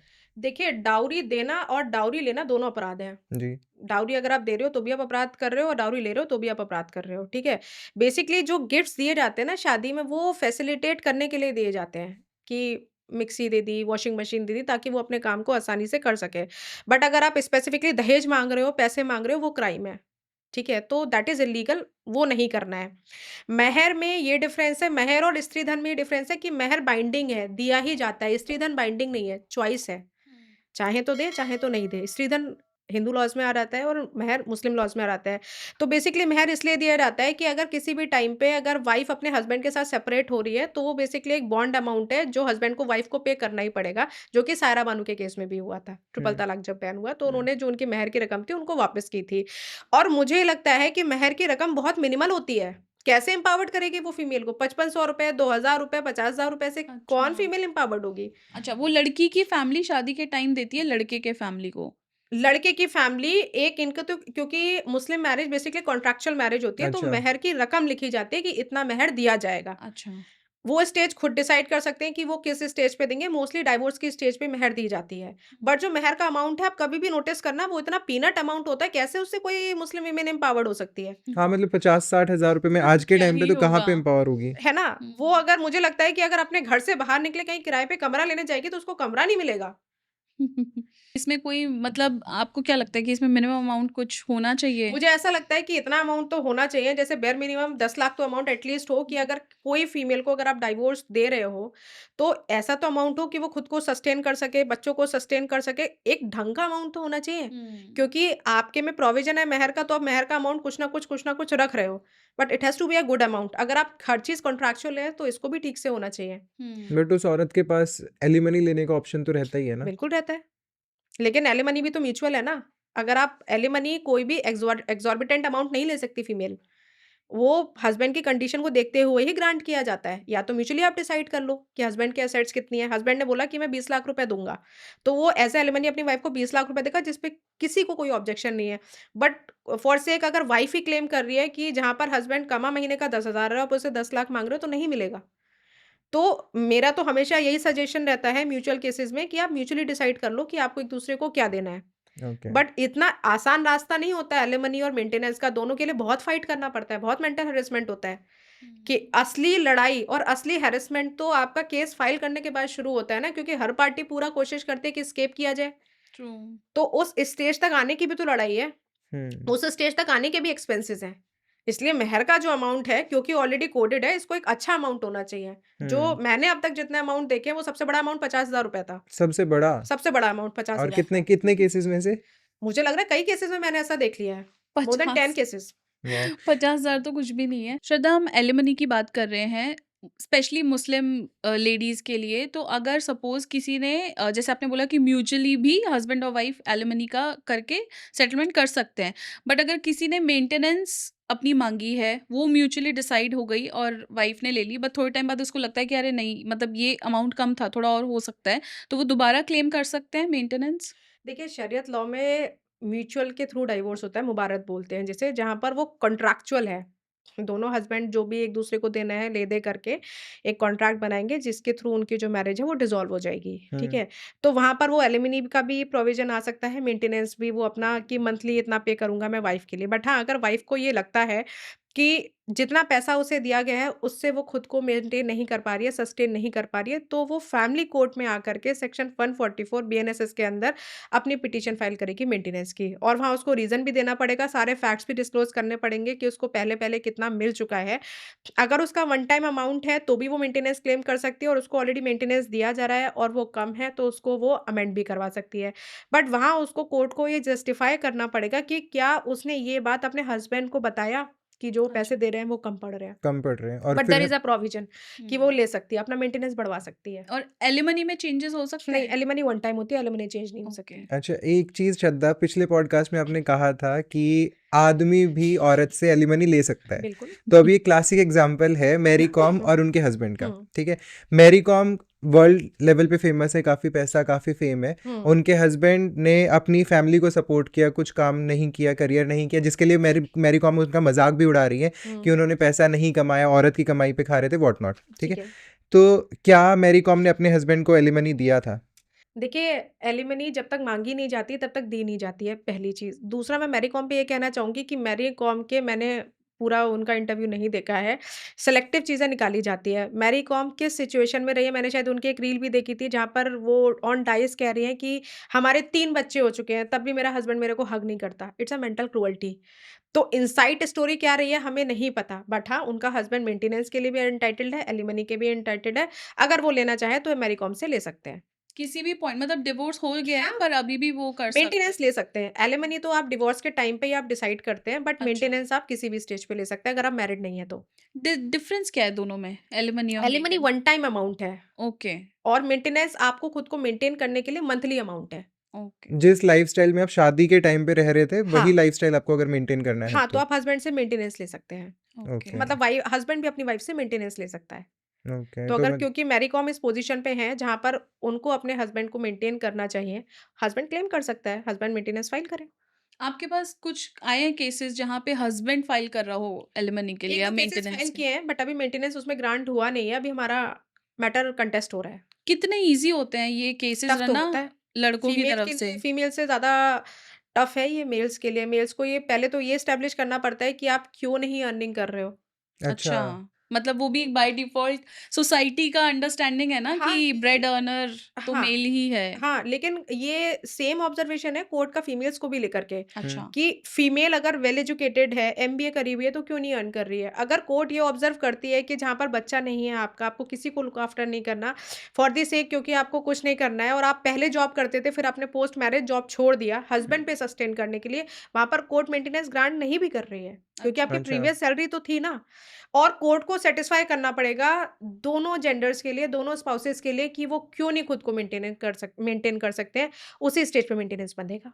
बेसिकली वो असेसमेंट होता है कि अगर आप पढ़े लिखे हो, आप एक नौकरी कर सकते हो, तो लड़की के लिए भी ये होता है कि आप जाके नौकरी करो, आपको मेंटेनेंस नहीं मिलेगा। हाँ, क्योंकि मेंटेनेंस आपको मेंटेन करने के लिए है।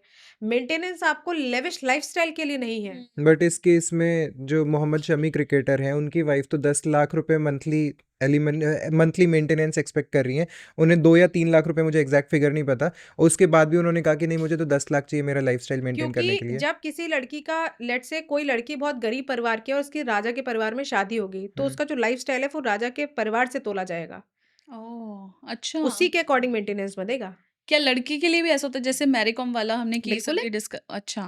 क्योंकि मैरी कॉम का तो अब वो स्टेचर है ना, क्योंकि जब हस्बैंड नहीं अर्निंग कर रहा था, हुँ, तो मैरी कॉम एक लाइफ़स्टाइल को मेंटेन कर रही थी, तो हुँ, वो लाइफ़स्टाइल तो उनको अपने हस्बैंड को देना पड़ेगा, हुँ। बट अगर वो माँगे तो? अगर वो माँगे तो। एलिमनी के लिए भी अभी वो प्ली कर सकते हैं क्योंकि शायद उन्होंने एलिमनी किसी भी नहीं किया चीज़ के था। लिए कर सकते हैं, बट उन्होंने म्यूचुअल डिवोर्स ले लिया था, उन्होंने किसी भी चीज़ के लिए प्ली नहीं किया। अच्छा। ओके। तो ये हस्बैंड का अपना कॉल है। बेसिकली स्पाउसेस का कॉल है कि वो लेना चाहते हैं या नहीं लेना चाहते। कोर्ट यहाँ पर सुयो मोटो एक्शन नहीं लेती है। मतलब खुद से कोर्ट नहीं बोलेगी कि नहीं, आप इतना। नहीं। ओके, तो हो सकता है उस टाइम उनका इतने डिसएग्रीमेंट्स जो अभी हम सोशल मीडिया पे देख रहे हैं आजकल, वो उस टाइम नहीं होंगे। उन्होंने म्यूचुअली ले लिया और फिर एलिमनी भी। देखिए, किसी भी मैट्रिमोनियल डिस्प्यूट की ना फैक्ट फाइंडिंग किसी को नहीं पता होती। हम हुँ, तो जितना रील पे देख रहे हैं उतना हमें पता चल रहा है। इनसाइड स्टोरी क्या थी? हो हुँ, सकता है मैरी कॉम के साथ क्रुएल्टी की गई हो सकता है हस्बैंड के साथ क्रुएल्टी की गई हो। मैंने आपको एक रील के बारे में बताया ही है हुँ, कि ऑलरेडी रील पे वो बोल रही है मेरा हस्बैंड मेरे को हग नहीं करता 3 बच्चे होने के बाद में। हुँ, इट्स अ मेंटल क्रुएल्टी। तो इनसाइड स्टोरी तो हमें नहीं पता, हम तो रील पे देख के मैरी कॉम को जज कर रहे हैं। सो श्रद्धा, हम बात कर ही रहे हैं मुस्लिम मैरिजेस, डिवोर्स, एलिमनी, मेंटेनेंस। इनको अगर मुस्लिम लेडीज या मतलब कोई भी अगर ये मसला उठा रहा है तो इनको गवर्न कौन करता है? हमारा मतलब इंडियन लॉज के हिसाब से ये होता है या फिर मुस्लिम पर्सनल लॉज की जो गवर्नेंस बॉडीज होती हैं वो डिसाइड करती हैं कि क्या होना चाहिए? देखिए, आर्टिकल 25 कॉन्स्टिट्यूशन ऑफ इंडिया इनको लिबर्टी दे रहा है कि अपने रिलीजन को खुद से प्रीच कर सकें। अगर ये शरीयत लॉ को मानना चाहते हो तो ये शरीयत लॉ के अकॉर्डिंग गवर्न होंगे, और अगर ये इंडियन लॉज को मान रहे हैं तो इंडियन लॉज के अकॉर्डिंग गवर्न होंगे। अब लेट सपोज कि इन्होंने म्यूचुअल डाइवोर्स लिया, मुबारत इन्होंने लिया, तो उसमें कॉन्ट्रैक्चुअल है जो कि कहीं डिफाइंड ही नहीं है, सिर्फ शरीयत में डिफाइंड है। तो वहां पर ऑलरेडी एक एग्रीमेंट होगा, जो एग्रीमेंट ये दोनों पार्टीज बनाएंगी, थ्रू मौलवी बनेगा, जिसमें रिकॉन्सिलिएशन का भी प्रोसेस है। तो ये सारा का सारा जो लॉ गवर्न होगा वो शरीयत लॉ के अकॉर्डिंग गवर्न होगा। अगर वो खुला लेना चाहती है देन अगेन इट्स अ शरीयत प्रोसेस। तो ये उनकी चॉइस पे डिपेंड करता है कि वो किस प्रोसेस को आगे प्रिवेल करना चाहते हैं। शरीयत को प्रिवेल करना चाहते हैं या इंडियन लॉज़ को प्रिवेल करना चाहते हैं। मेरा रिकमेंडेशन हमेशा इंडियन लॉज़ रहता है क्योंकि बाइंडिंग होता है। हुँ। शरीयत लॉ मन-मर्ज़ी के हिसाब का कानून है, अपने हिसाब से गवर्न होता है। ओके, तो अगर जैसे हम लोग सपोज़ हम मतलब कोई भी अगर डिवोर्स के लिए प्लीड करता है कोर्ट में, वैसे भी करना चाहते हैं तो वो भी इनके लिए ऑप्शन है। क्योंकि म्यूचुअल डाइवोर्स का प्रोविज़न इंडियन लॉज़ में नहीं है, मुस्लिम डिसोल्यूशन एक्ट में नहीं है। ओके। सिर्फ म्यूचुअल डाइवोर्स का जो प्रोविज़न है, वो शरीयत में ही दिया गया है, तो इनको शरीयत के थ्रू ही जाना पड़ेगा। अच्छा, बट हमने ऐसे बहुत सारे बॉलीवुड केसेस में सुना है ना कि वी आर म्यूचुअली डाइवोर्स्ड। वो कैसे? एग्रीमेंट के थ्रू होता है, अच्छा। मुबारत के थ्रू ही गवर्न हो रहा है, शरीयत लॉ के अकॉर्डिंग गवर्न हो रहा है।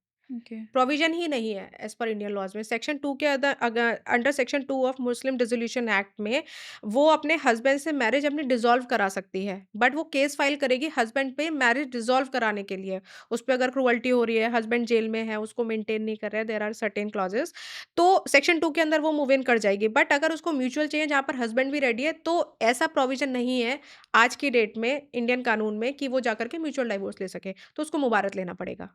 अच्छा, अच्छा पर Bollywood non non non Muslims के लिए भी नहीं है क्या नॉन म्यूचुअल डाइवोर्स? मुस्लिम्स के लिए तो है। अच्छा। नॉट लाइक हिंदूज़ है तो सेक्शन 13 बी में जाके म्यूचुअल डाइवोर्स लेते हैं वो।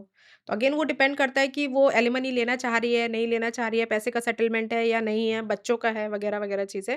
तो थोड़ा-सा अलग है, हटके है, बट म्यूचुअल का प्रावधान नहीं है मुस्लिम्स में इंडियन लॉज़ में। अच्छा, तो मतलब ये 13 बी सेक्शन जो है ये। सिर्फ़ हिंदूज़ के लिए है, ओह! ओके। ये मुस्लिम्स के लिए नहीं है। और क्रिश्चियंस और किसी और नहीं, कम्युनिटी के लिए नहीं नहीं। है? ओके। अच्छा बॉलीवुड का हमारा एग्जाम्पल आया था तो बॉलीवुड में काफ़ी ऐसे मुस्लिम एक्टर्स हैं जिन्होंने हिंदू औरत से शादी की है।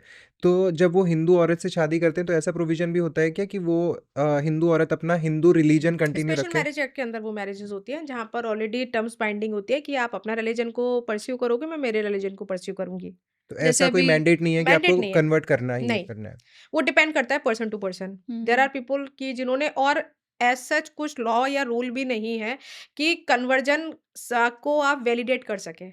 अच्छा। ओह! तो सबकी अपनी मन की संतुष्टि है कि कन्वर्जन हो गया। जैसे हुँ, भी सोनाक्षी सिन्हा और ज़हीर खान ने भी स्पेशल मैरिज एक्ट स्पेशल की शादी मैरिज। हुई है, हिना खान की शादी हुई है, स्पेशल हुँ, मैरिज एक्ट में शादी हुई है। तो अगर एक हिंदू और एक मुस्लिम शादी कर रहे हैं, तो वो स्पेशल मैरिज एक्ट के अंदर ही शादी कर रहा है। ओके। ओके। अच्छा श्रद्धा एक चीज़ और मुस्लिम में काफ़ी बार ऐसा कहा जाता है कि औरत बच्चा पैदा करने की मशीन होती है क्योंकि बच्चे अल्लाह की देन होते हैं और कॉन्ट्रासेप्टिव यूज़ करना हराम है इनके रिलीजन में। तो ऐसा अगर कोई केस आपके पास आए कि औरत और बच्चे पैदा नहीं करना चाहती पर उसका हस्बैंड उसे फोर्स कर रहा है, तो क्या कानून में ऐसे कोई रूल्स हैं जो हस्बैंड को बाइंड कर पाएँ कि आप इस अपनी वाइफ से और बच्चे पैदा ना करें? ऐसा तो कोई रूल नहीं है जहाँ पर वाइफ कंप्लेंट कर सके कि भाई मेरा हस्बैंड मुझे मजबूर कर रहा है, बट ये इसको क्रुअल्टी के अंदर काउंट किया जाएगा। This is mental and physical cruelty. अगर आप उसकी कंसेंट के बिना अगर उसके साथ सेक्सुअल इंटरकोर्स कर रहे हैं तो वो अननेचुरल सेक्स के अंदर भी काउंट हो सकता है। अच्छा। तो डिपेंड करता है कि क्या उसकी सेंसिटी है। पर अगर कोई भी हस्बैंड अगर फोर्सफुली अपनी वाइफ के साथ अगर बच्चा पैदा करने के लिए अगर इंटरकोर्स कर रहा है, it is a crime. Wife can launch FIR. Okay. Wife can launch FIR and there is a case which I know जहाँ पर वाइफ तीसरा बच्चा नहीं पैदा करना चाहती थी।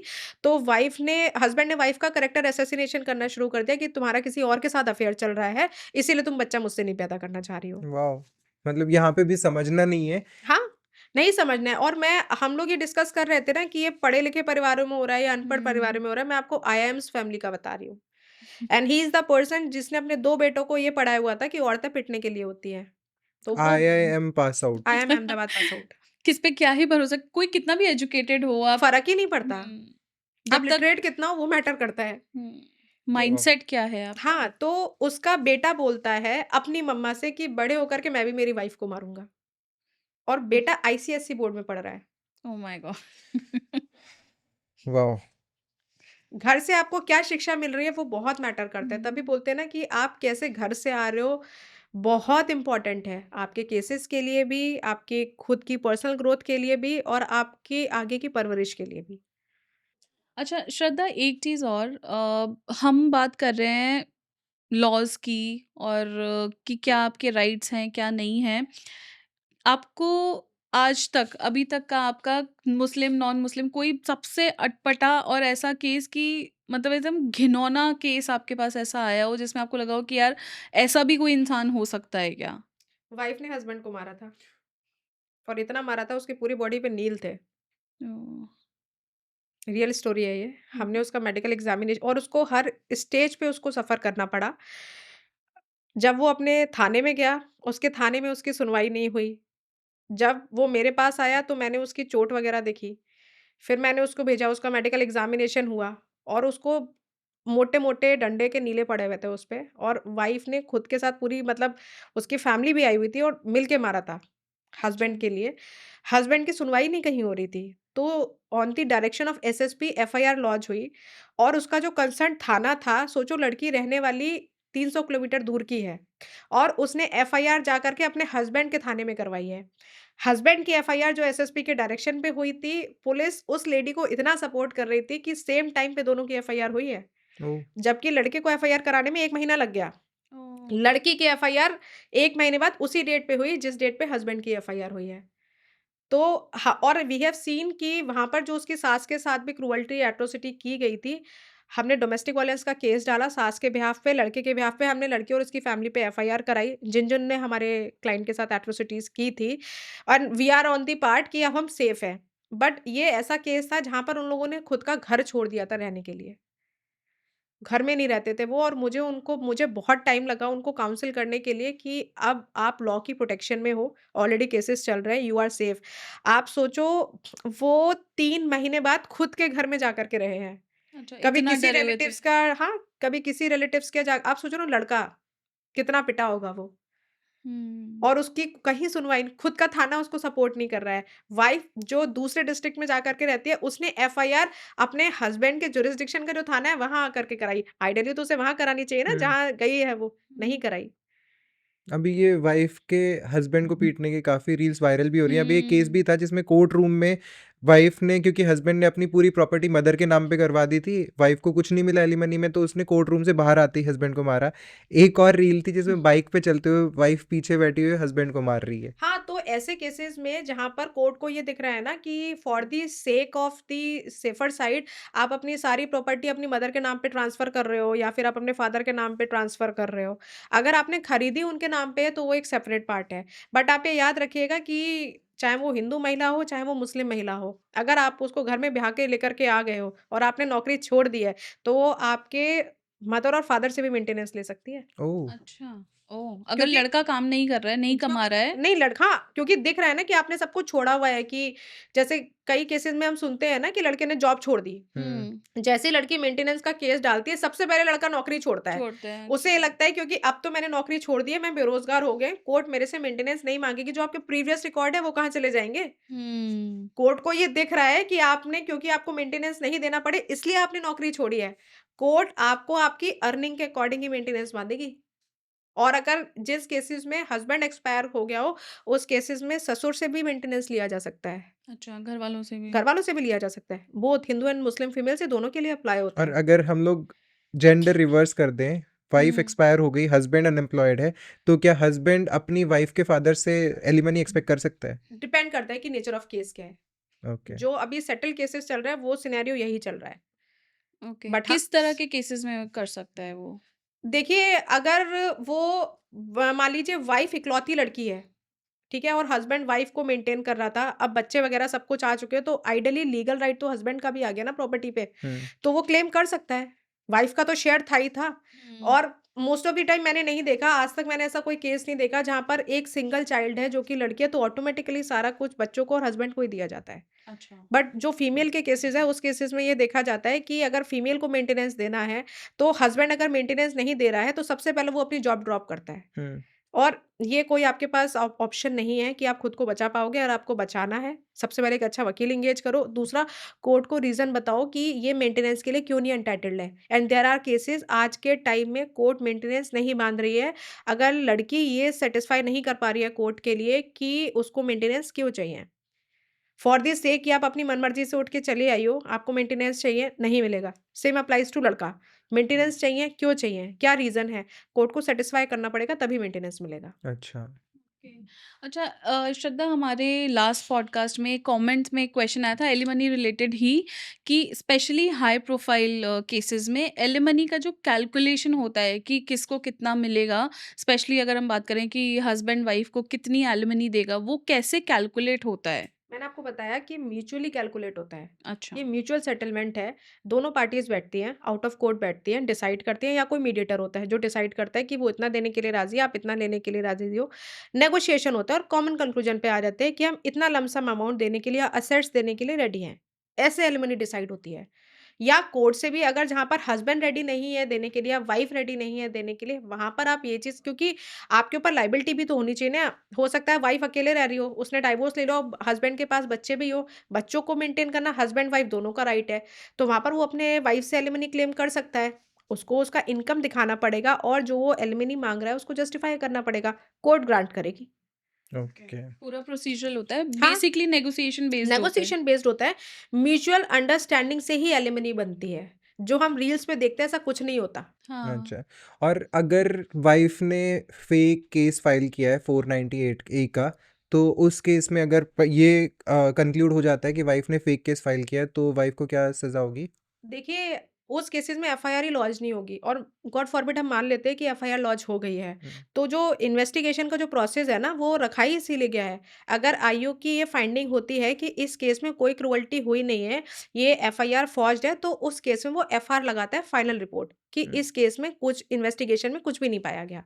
तो ओके। सबको क्लीन चिट मिल जाती है और जब एफआर लगती है तो किसी को बेल कराने की भी ज़रूरत नहीं होती। नहीं बट जो जिस औरत ने पुलिस का, सिस्टम का इतना टाइम वेस्ट किया, क्या उसे सज़ा नहीं मिलेगी? मैलिशियस प्रोसिक्यूशन के लिए आप हाई कोर्ट जाइए।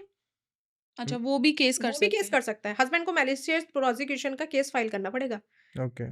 प्रोविज़न हर चीज़ का है, आपको लेना पड़ेगा और ओके, यूजुअली लोग मैंने नहीं देखा कि लेते हैं। वो बेसिकली यही सोचते हैं मैटर खत्म हो जाए तो ठीक है। हुँ, ओके। और कुछ लड़कों की तरफ से क्वेश्चंस थे श्रद्धा, प्रोटेक्शन ऑफ मेन से रिलेटेड कि बहुत सारे हमारे व्यूअर्स ने ये पूछा है कि कुछ ऐसे स्पेसिफिक लीगल प्रोटेक्शंस हैं क्या लड़कों के लिए जहाँ पे उनके ऊपर फॉल्स एलिगेशंस लगाए जा रहे हैं डाउरी के या फिर डोमेस्टिक वायलेंस के, क्योंकि आजकल हम देख रहे हैं ये फेक केसेस बहुत ज़्यादा बढ़ रहे हैं दिन पे दिन लड़कों के खिलाफ, तो उनका क्या प्रोटेक्शन है? देखिए, मैंने आपको बताया कि डाउरी देना, डाउरी लेना दोनों अपराध है। हुँ, मोस्टली लोग क्या करते हैं ना इन्वेस्टिगेशन से भागते हैं हुँ, कि अगर पुलिस का उनको कॉल आया कि आप इन्वेस्टिगेशन में आकर के कोऑपरेट करो, तो वो एब्सकॉन्ड करना शुरू कर देंगे।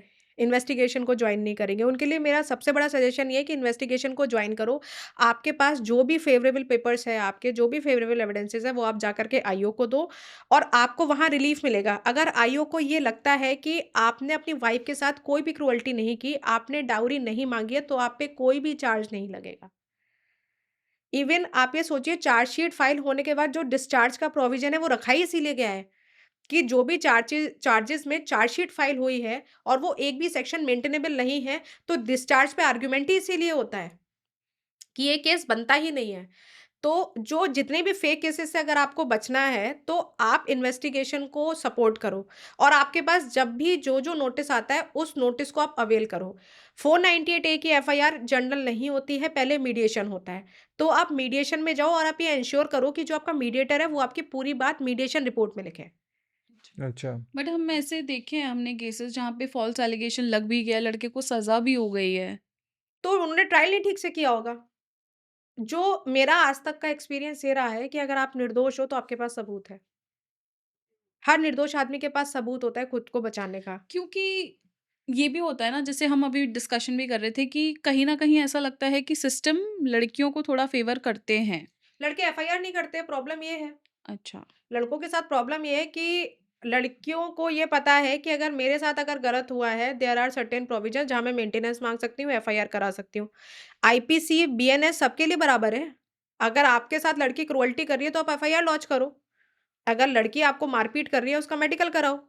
आप एफआईआर मैंने बताया ना अभी जिस क्लाइंट को जिसकी वाइफ़ ने मारा था, उसने वाइफ़ और उसके घरवालों के खिलाफ कराई एफआईआर, तो लड़कों को आगे बढ़ के आना पड़ेगा। नहीं पर श्रद्धा, हमारी सोसाइटी में ना एक एक माइंडसेट बन चुका है, जैसे अगर गाड़ी का एक्सीडेंट हो हाँ, तो बड़ी गाड़ी वाले की गलती मानी बिल्कुल, जाती है, ठीक है। बिल्कुल। सिमिलरली अगर हस्बैंड और वाइफ का कॉन्फ्लिक्ट होता है, वाइफ चाहे कितनी भी गलत हो, बट गलत हस्बैंड को ही पहले, सबसे पहले हस्बैंड को ही गलत माना जाता है। लेकिन ये माइंडसेट चेंज हो रहा है अब। अच्छा। आप 498 ए अगर मैं आपसे 10 साल पहले की बात करूँ तो इतना ग्रूसम सेक्शन था कि 498 ए लगा सीधे जेल। जितने लोगों पे लगा उन सबको सबको जेल। जेल। आज के टाइम पे कोई जेल नहीं जा रहा 498 ए में। डाइल्यूट हो गया क्योंकि मिसयूज़ हुआ सेक्शन का।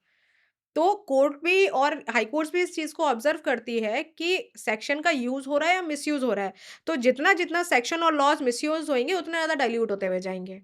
तो अल्टीमेटली देखा जाए तो ये सेक्शन तो सेफ्टी के लिए बनाया गया था लेकिन इम्प्रिज़मेंट इसमें भी है अभी भी 3 साल हम्म। की। नॉन बेलेबल ऑफेंस है 498 है। तो अल्टीमेटली आपको दिखाना पड़ेगा ना कोर्ट के लिए कि आप क्यों आपने ये क्राइम जो आप पे लगा है आपने किया ही नहीं है। आप क्वेश्चन के लिए जाइए हाई कोर्ट। अगर आपने कुछ नहीं किया, देखिए आपको लीगल रेमेडीज़ तो लेनी पड़ेगी, घर बैठे नहीं मिलेगा। प्रॉब्लम ये आती है कि हम सारी बातें घर बैठ के करते हैं। हमारे पास जो भी रेमेडीज़ अवेलेबल है, हम उसको अवेल ही नहीं कर रहे हैं। That is the major issue. तो देयर आर केसेज़ जहाँ 498 की एफआईआर क्वैश हुई हैं, क्योंकि मेंटेनेबिलिटी नहीं थी। हम्म। तो लड़कों को भी आवाज़ तो उठानी पड़ेगी बिल्कुल उठानी जहाँ पे पड़ेगी, रिक्वायर्ड है। बिल्कुल उठानी पड़ेगी। तो श्रद्धा, अब आते हैं हम सोशल इश्यूज़ पे। एक क्वेश्चन है जो बहुत लोगों ने हमसे पूछा है और बहुत ही कॉमन थीम थी कि फैमिली डिस्प्यूट्स या मैरिटल डिस्प्यूट स्पेसिफिकली जो होते हैं, वहाँ पे शादियों में प्रॉब्लम आती है थर्ड पार्टी इन्फ्लुएंस की वजह से, मदर इन लॉ की वजह से, फादर इन लॉ की वजह से। ये हमने लास्ट में भी डिस्कस किया था। बट लोग हमसे ये पूछ रहे हैं कि इन डिस्प्यूट्स को हम हैंडल कैसे करें कि उनका जो शादी है वो टूटे ना। देखिए, सबसे पहले जो ये थर्ड पार्टी है ना, आपको इसको हटाना पड़ेगा। हम्म। हम्म। थर्ड पार्टी आप तक आनी ही नहीं चाहिए। चाहे वो लड़का हो या लड़की हो।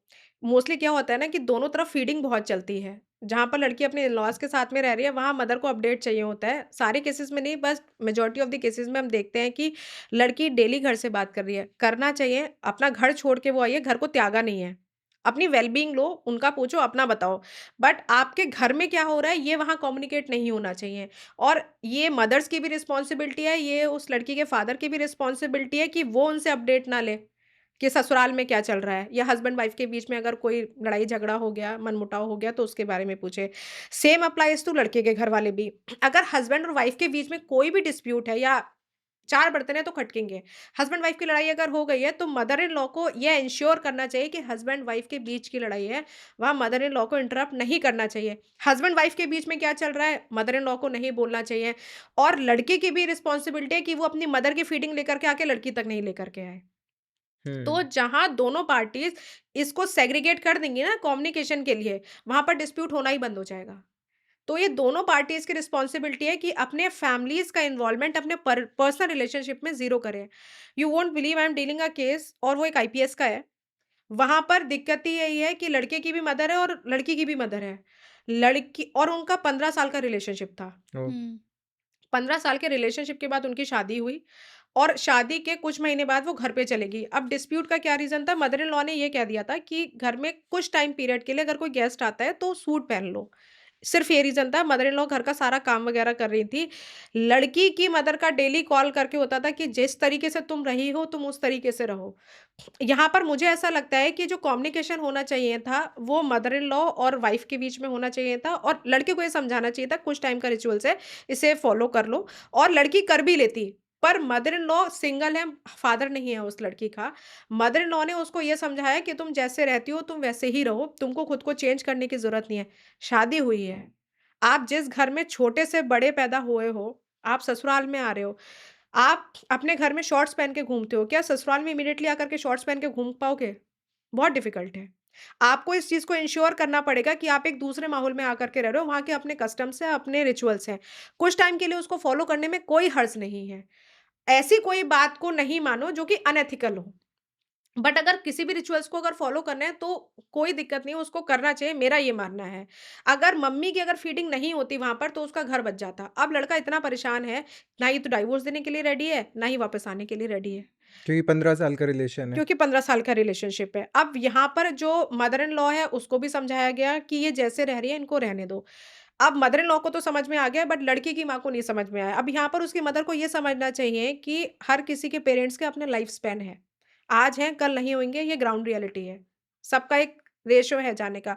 जब आप नहीं होगे तो उस लड़की का क्या होगा क्योंकि उसका कोई सिबलिंग भी नहीं है। ओह! एकदम अकेली हो जाएगी। तो जहाँ पर दोनों पार्टीज़ का बहुत ज़्यादा इन्वॉल्वमेंट है ना, दोनों फैमिलीज़ का वहाँ पर घर टूट रहे हैं। शादी होने के बाद में दोनों फैमिलीज़ की रिस्पॉन्सिबिलिटी है, लड़की की और लड़के की, कि अपने फैमिली को लुक आफ्टर करें। बट आपके पर्सनल रिलेशनशिप्स में क्या हो रहा है, ये आप दोनों के बीच में रहना चाहिए, ये आप दोनों के पेरेंट्स तक नहीं जाना चाहिए और दोनों के घर की भी बातें एक दूसरे के घर में नहीं आनी चाहिए। कोई रिलेशन ब्रेक नहीं होगा। Clear communication. बिल्कुल, बहुत ज़रूरी है। श्रद्धा, प्रीनप्स आजकल काफ़ी टॉकिंग टर्म है, तो हाँ, इंडिया में प्रीनप्स लीगल हैं या नहीं नहीं है, है? इल्लीगल है। वैलिड ही नहीं है एक्चुअली इंडिया में। होते क्या हैं प्रीनप्स? प्रीनम में बेसिकली आप एग्रीमेंट करते हो कि अभी अगर फर्दर आपका कभी कोई डिस्प्यूट हुआ तो आपसे मैं मेरा सेट नहीं लूँगी और मेरे से आप अपना सेट नहीं लोगे। ये अच्छा। है प्रीनप एग्रीमेंट, हुँ। जो कि इंडिया में क्योंकि इंडिया में ना मैरिज एक बहुत सेक्रेड रिलेशनशिप है। तो इसीलिए प्रीनप इंडिया में अप्लाई नहीं होता। बहुत बहुत बहुत पूजनीय चीज़ है शादी, हमारे 7 जन्मों के रिश्ते होते हैं हमारे। यहाँ प्रीनप जैसा कंसेप्ट नहीं चलता। काफ़ी लोग मज़ाक में बोलते हैं कि अनंत अंबानी और राधिका मर्चेंट ने भी प्रीनप किया है। नहीं, हाँ, नहीं, इंडिया में बोलते हैं। वैलिड ही नहीं है। अच्छा, कोर्ट ऑफ लॉ में सस्टेन नहीं बट वो करेगा। तो यूएस सिटिज़न है, अनंत अंबानी। वहाँ जाके फिर अगर उनको कभी डाइवोर्स हुँ। लेना हुआ तो वहीं जाके लेंगे, हाँ। लेकिन इंडिया में अप्लाइड नहीं है। ओके, अब आते हैं लिव इन रिलेशनशिप्स पे। अभी रिसेंटली लिव इन रिलेशनशिप्स के भी कुछ स्ट्रॉन्ग लॉज़ आए हैं ना, आप उसके बारे में बताएँगे कुछ? देखिए, लिविंग रिलेशनशिप में अगर बच्चे की अगर उत्पत्ति हुई है, तो वो सारे राइट्स के लिए एंटाइटल्ड है उस हस्बैंड उस लड़के से जिससे उसका जन्म हुआ है। तो उससे वो प्रॉपर्टी इनहेरिटेंस भी ले सकता है, लड़की उस बच्चे का मेंटेनेंस भी ले सकती है। तो लिविंग रिलेशनशिप में और अगर आपने उसके साथ क्रूअल्टी की है, तो 498 ए नहीं लगेगा, बाकी सारे सेक्शंस लग जाएँगे। अच्छा। तो अगर आप लिविंग रिलेशनशिप में अगर कोई भी अगर 2 पार्टनर्स हैं, तो मैरिटल 498 ए को छोड़ के या इवन मेंटेनेंस भी वो क्लेम कर सकती है, अपने बच्चे को मेंटेन कराने के लिए। तो ये सारे लॉज़ हैं जो कि लिविंग रिलेशनशिप में भी अप्लाई होते हैं। एक बहुत ही वियर्ड सिनेरियो है श्रद्धा, और अभी एक रीसेंट वर्डिक्ट दिया था आई थिंक हाई कोर्ट ने कि अगर शादीशुदा औरत का बच्चा किसी दूसरे मर्द से है तो भी उसके हस्बैंड को उस दूसरे आदमी से हुए बच्चे की कस्टडी लेनी होगी, प्लस उसका मेंटेनेंस भी करना पड़ेगा। देखिए, वो ना केस टू केस वेरी करता है। बेसिकली ये रिसेंटली जो केस आया था, हुँ, ये मेरी भी नॉलेज में है। इस केस में जो बच्चे का जो डीएनए है ना, वो इनिशियल लेवल से नहीं फ़ोर्सफुली चैलेंज किया गया था। तो सुप्रीम कोर्ट में जो मैटर्स आ रहे हैं, वो एपेलेट स्टेज पे आ रहे हैं। अगर उसकी वाइफ़ एडल्टरी में थी, जिस समय वाइफ़ दूसरे पार्टनर के साथ एडल्टरी में थी, वो अपने स्पाउस के साथ फिज़िकल रिलेशनशिप में भी थी। अच्छा। तो ये कैसे जस्टिफाई होगा कि ये जो बच्चा पैदा हुआ है ये एडल्ट्री के रिलेशनशिप से हुआ है या अपने खुद के स्पाउस के बट साथ हुआ है? ये डीएनए तो चेक से नहीं डीएनए होगा? से हो जाएगा। लेकिन आपका उस पीरियड वो आपके साथ भी तो फिजिकल रिलेशनशिप में है ना, तो इसमें बच्चे के इंटरेस्ट को देखा गया। बच्चे को क्यों बलि का बकरा बनाया जाए? कोर्ट हमेशा बच्चे के इंटरेस्ट को देखती है, क्योंकि इस मैटर में इसीलिए कोर्ट ने डीएनए के लिए अलाउ नहीं किया था, क्योंकि हस्बैंड डिस्ट्रिक्ट कोर्ट से इस बात को जस्टिफाई नहीं कर पाया था कि ये जो बच्चा है उसका क्यों नहीं है। अच्छा। अच्छा, इसलिए डीएनए टेस्ट ही नहीं हुआ। हाँ, इसमें डीएनए टेस्ट ही नहीं हुआ। हाँ, अब थोड़े प्रोसीजरल क्वेश्चंस पे आते हैं। एविडेंस कलेक्शन से रिलेटेड है। लोग पूछ रहे हैं कि किस तरह के एविडेंसेस हैं, कॉल हो गए, रिकॉर्डिंग या सीसीटीवी फुटेज हो गई, जो कि कोर्ट में सबमिट करे जा सकते हैं एज अ प्रूफ। और व्हाट्सएप चैट भी? हाँ, व्हाट्सएप चैट। देखिए, अगर आप व्हाट्सएप चैट या कोई भी इलेक्ट्रॉनिक एविडेंस ले रहे हैं, तो आपको 65 बी का सर्टिफिकेट लगाना पड़ता है एविडेंस एक्ट का। और बाकी आप जितने भी एविडेंस आप कलेक्ट कर सकते हो, बीट रिकॉर्डिंग, बीट वीडियो, उसका ना आपको फॉरेंसिक कराना पड़ता है। तो अगर आप कोई भी अगर कॉल रिकॉर्डिंग कोर्ट में लेकर के जा रहे हो, एडमिसिबल है, बट आपको उसका फॉरेंसिक रिपोर्ट भी साथ में सबमिट करना पड़ेगा। ऑर्गेनिकली ये एक्सेप्टेबल नहीं है कोर्ट में। तो अगर व्हाट्सएप पे कुछ शेयर हो रहा है हाँ, मतलब इन फॉरेंसिक, सबको एज एन एविडेंस लिया जा सकता है। आपको कोर्ट को ना माइंडसेट दिखाना होता है कि कोर्ट का कि जो बंदे का जो इंटेंशन था वो क्या था। वो आप फोटोग्राफ्स के थ्रू सिखा सकते हो, ऑडियोज़ के थ्रू सिखा सकते हो, वीडियोज़ के थ्रू सिखा सकते हो। जो भी आपके पास एविडेंसेस हैं, जो आप कोरैबोरेट कर सकते हो, आप दिखा सकते हो। बट आपको ना उसकी क्लैरिटी दिखानी पड़ेगी। अगर आप किसी भी ऐसे इलेक्ट्रॉनिक मीडियम को लेकर के जाते हो, तो आपको लीगल प्रोसीजर फॉलो करना होता है। ओके, मतलब लोगों ने ये इसलिए पूछा है कि अगर कोई प्रूफ करना चाहता है कि कोर्ट में उनके साथ एडमिसिबल है।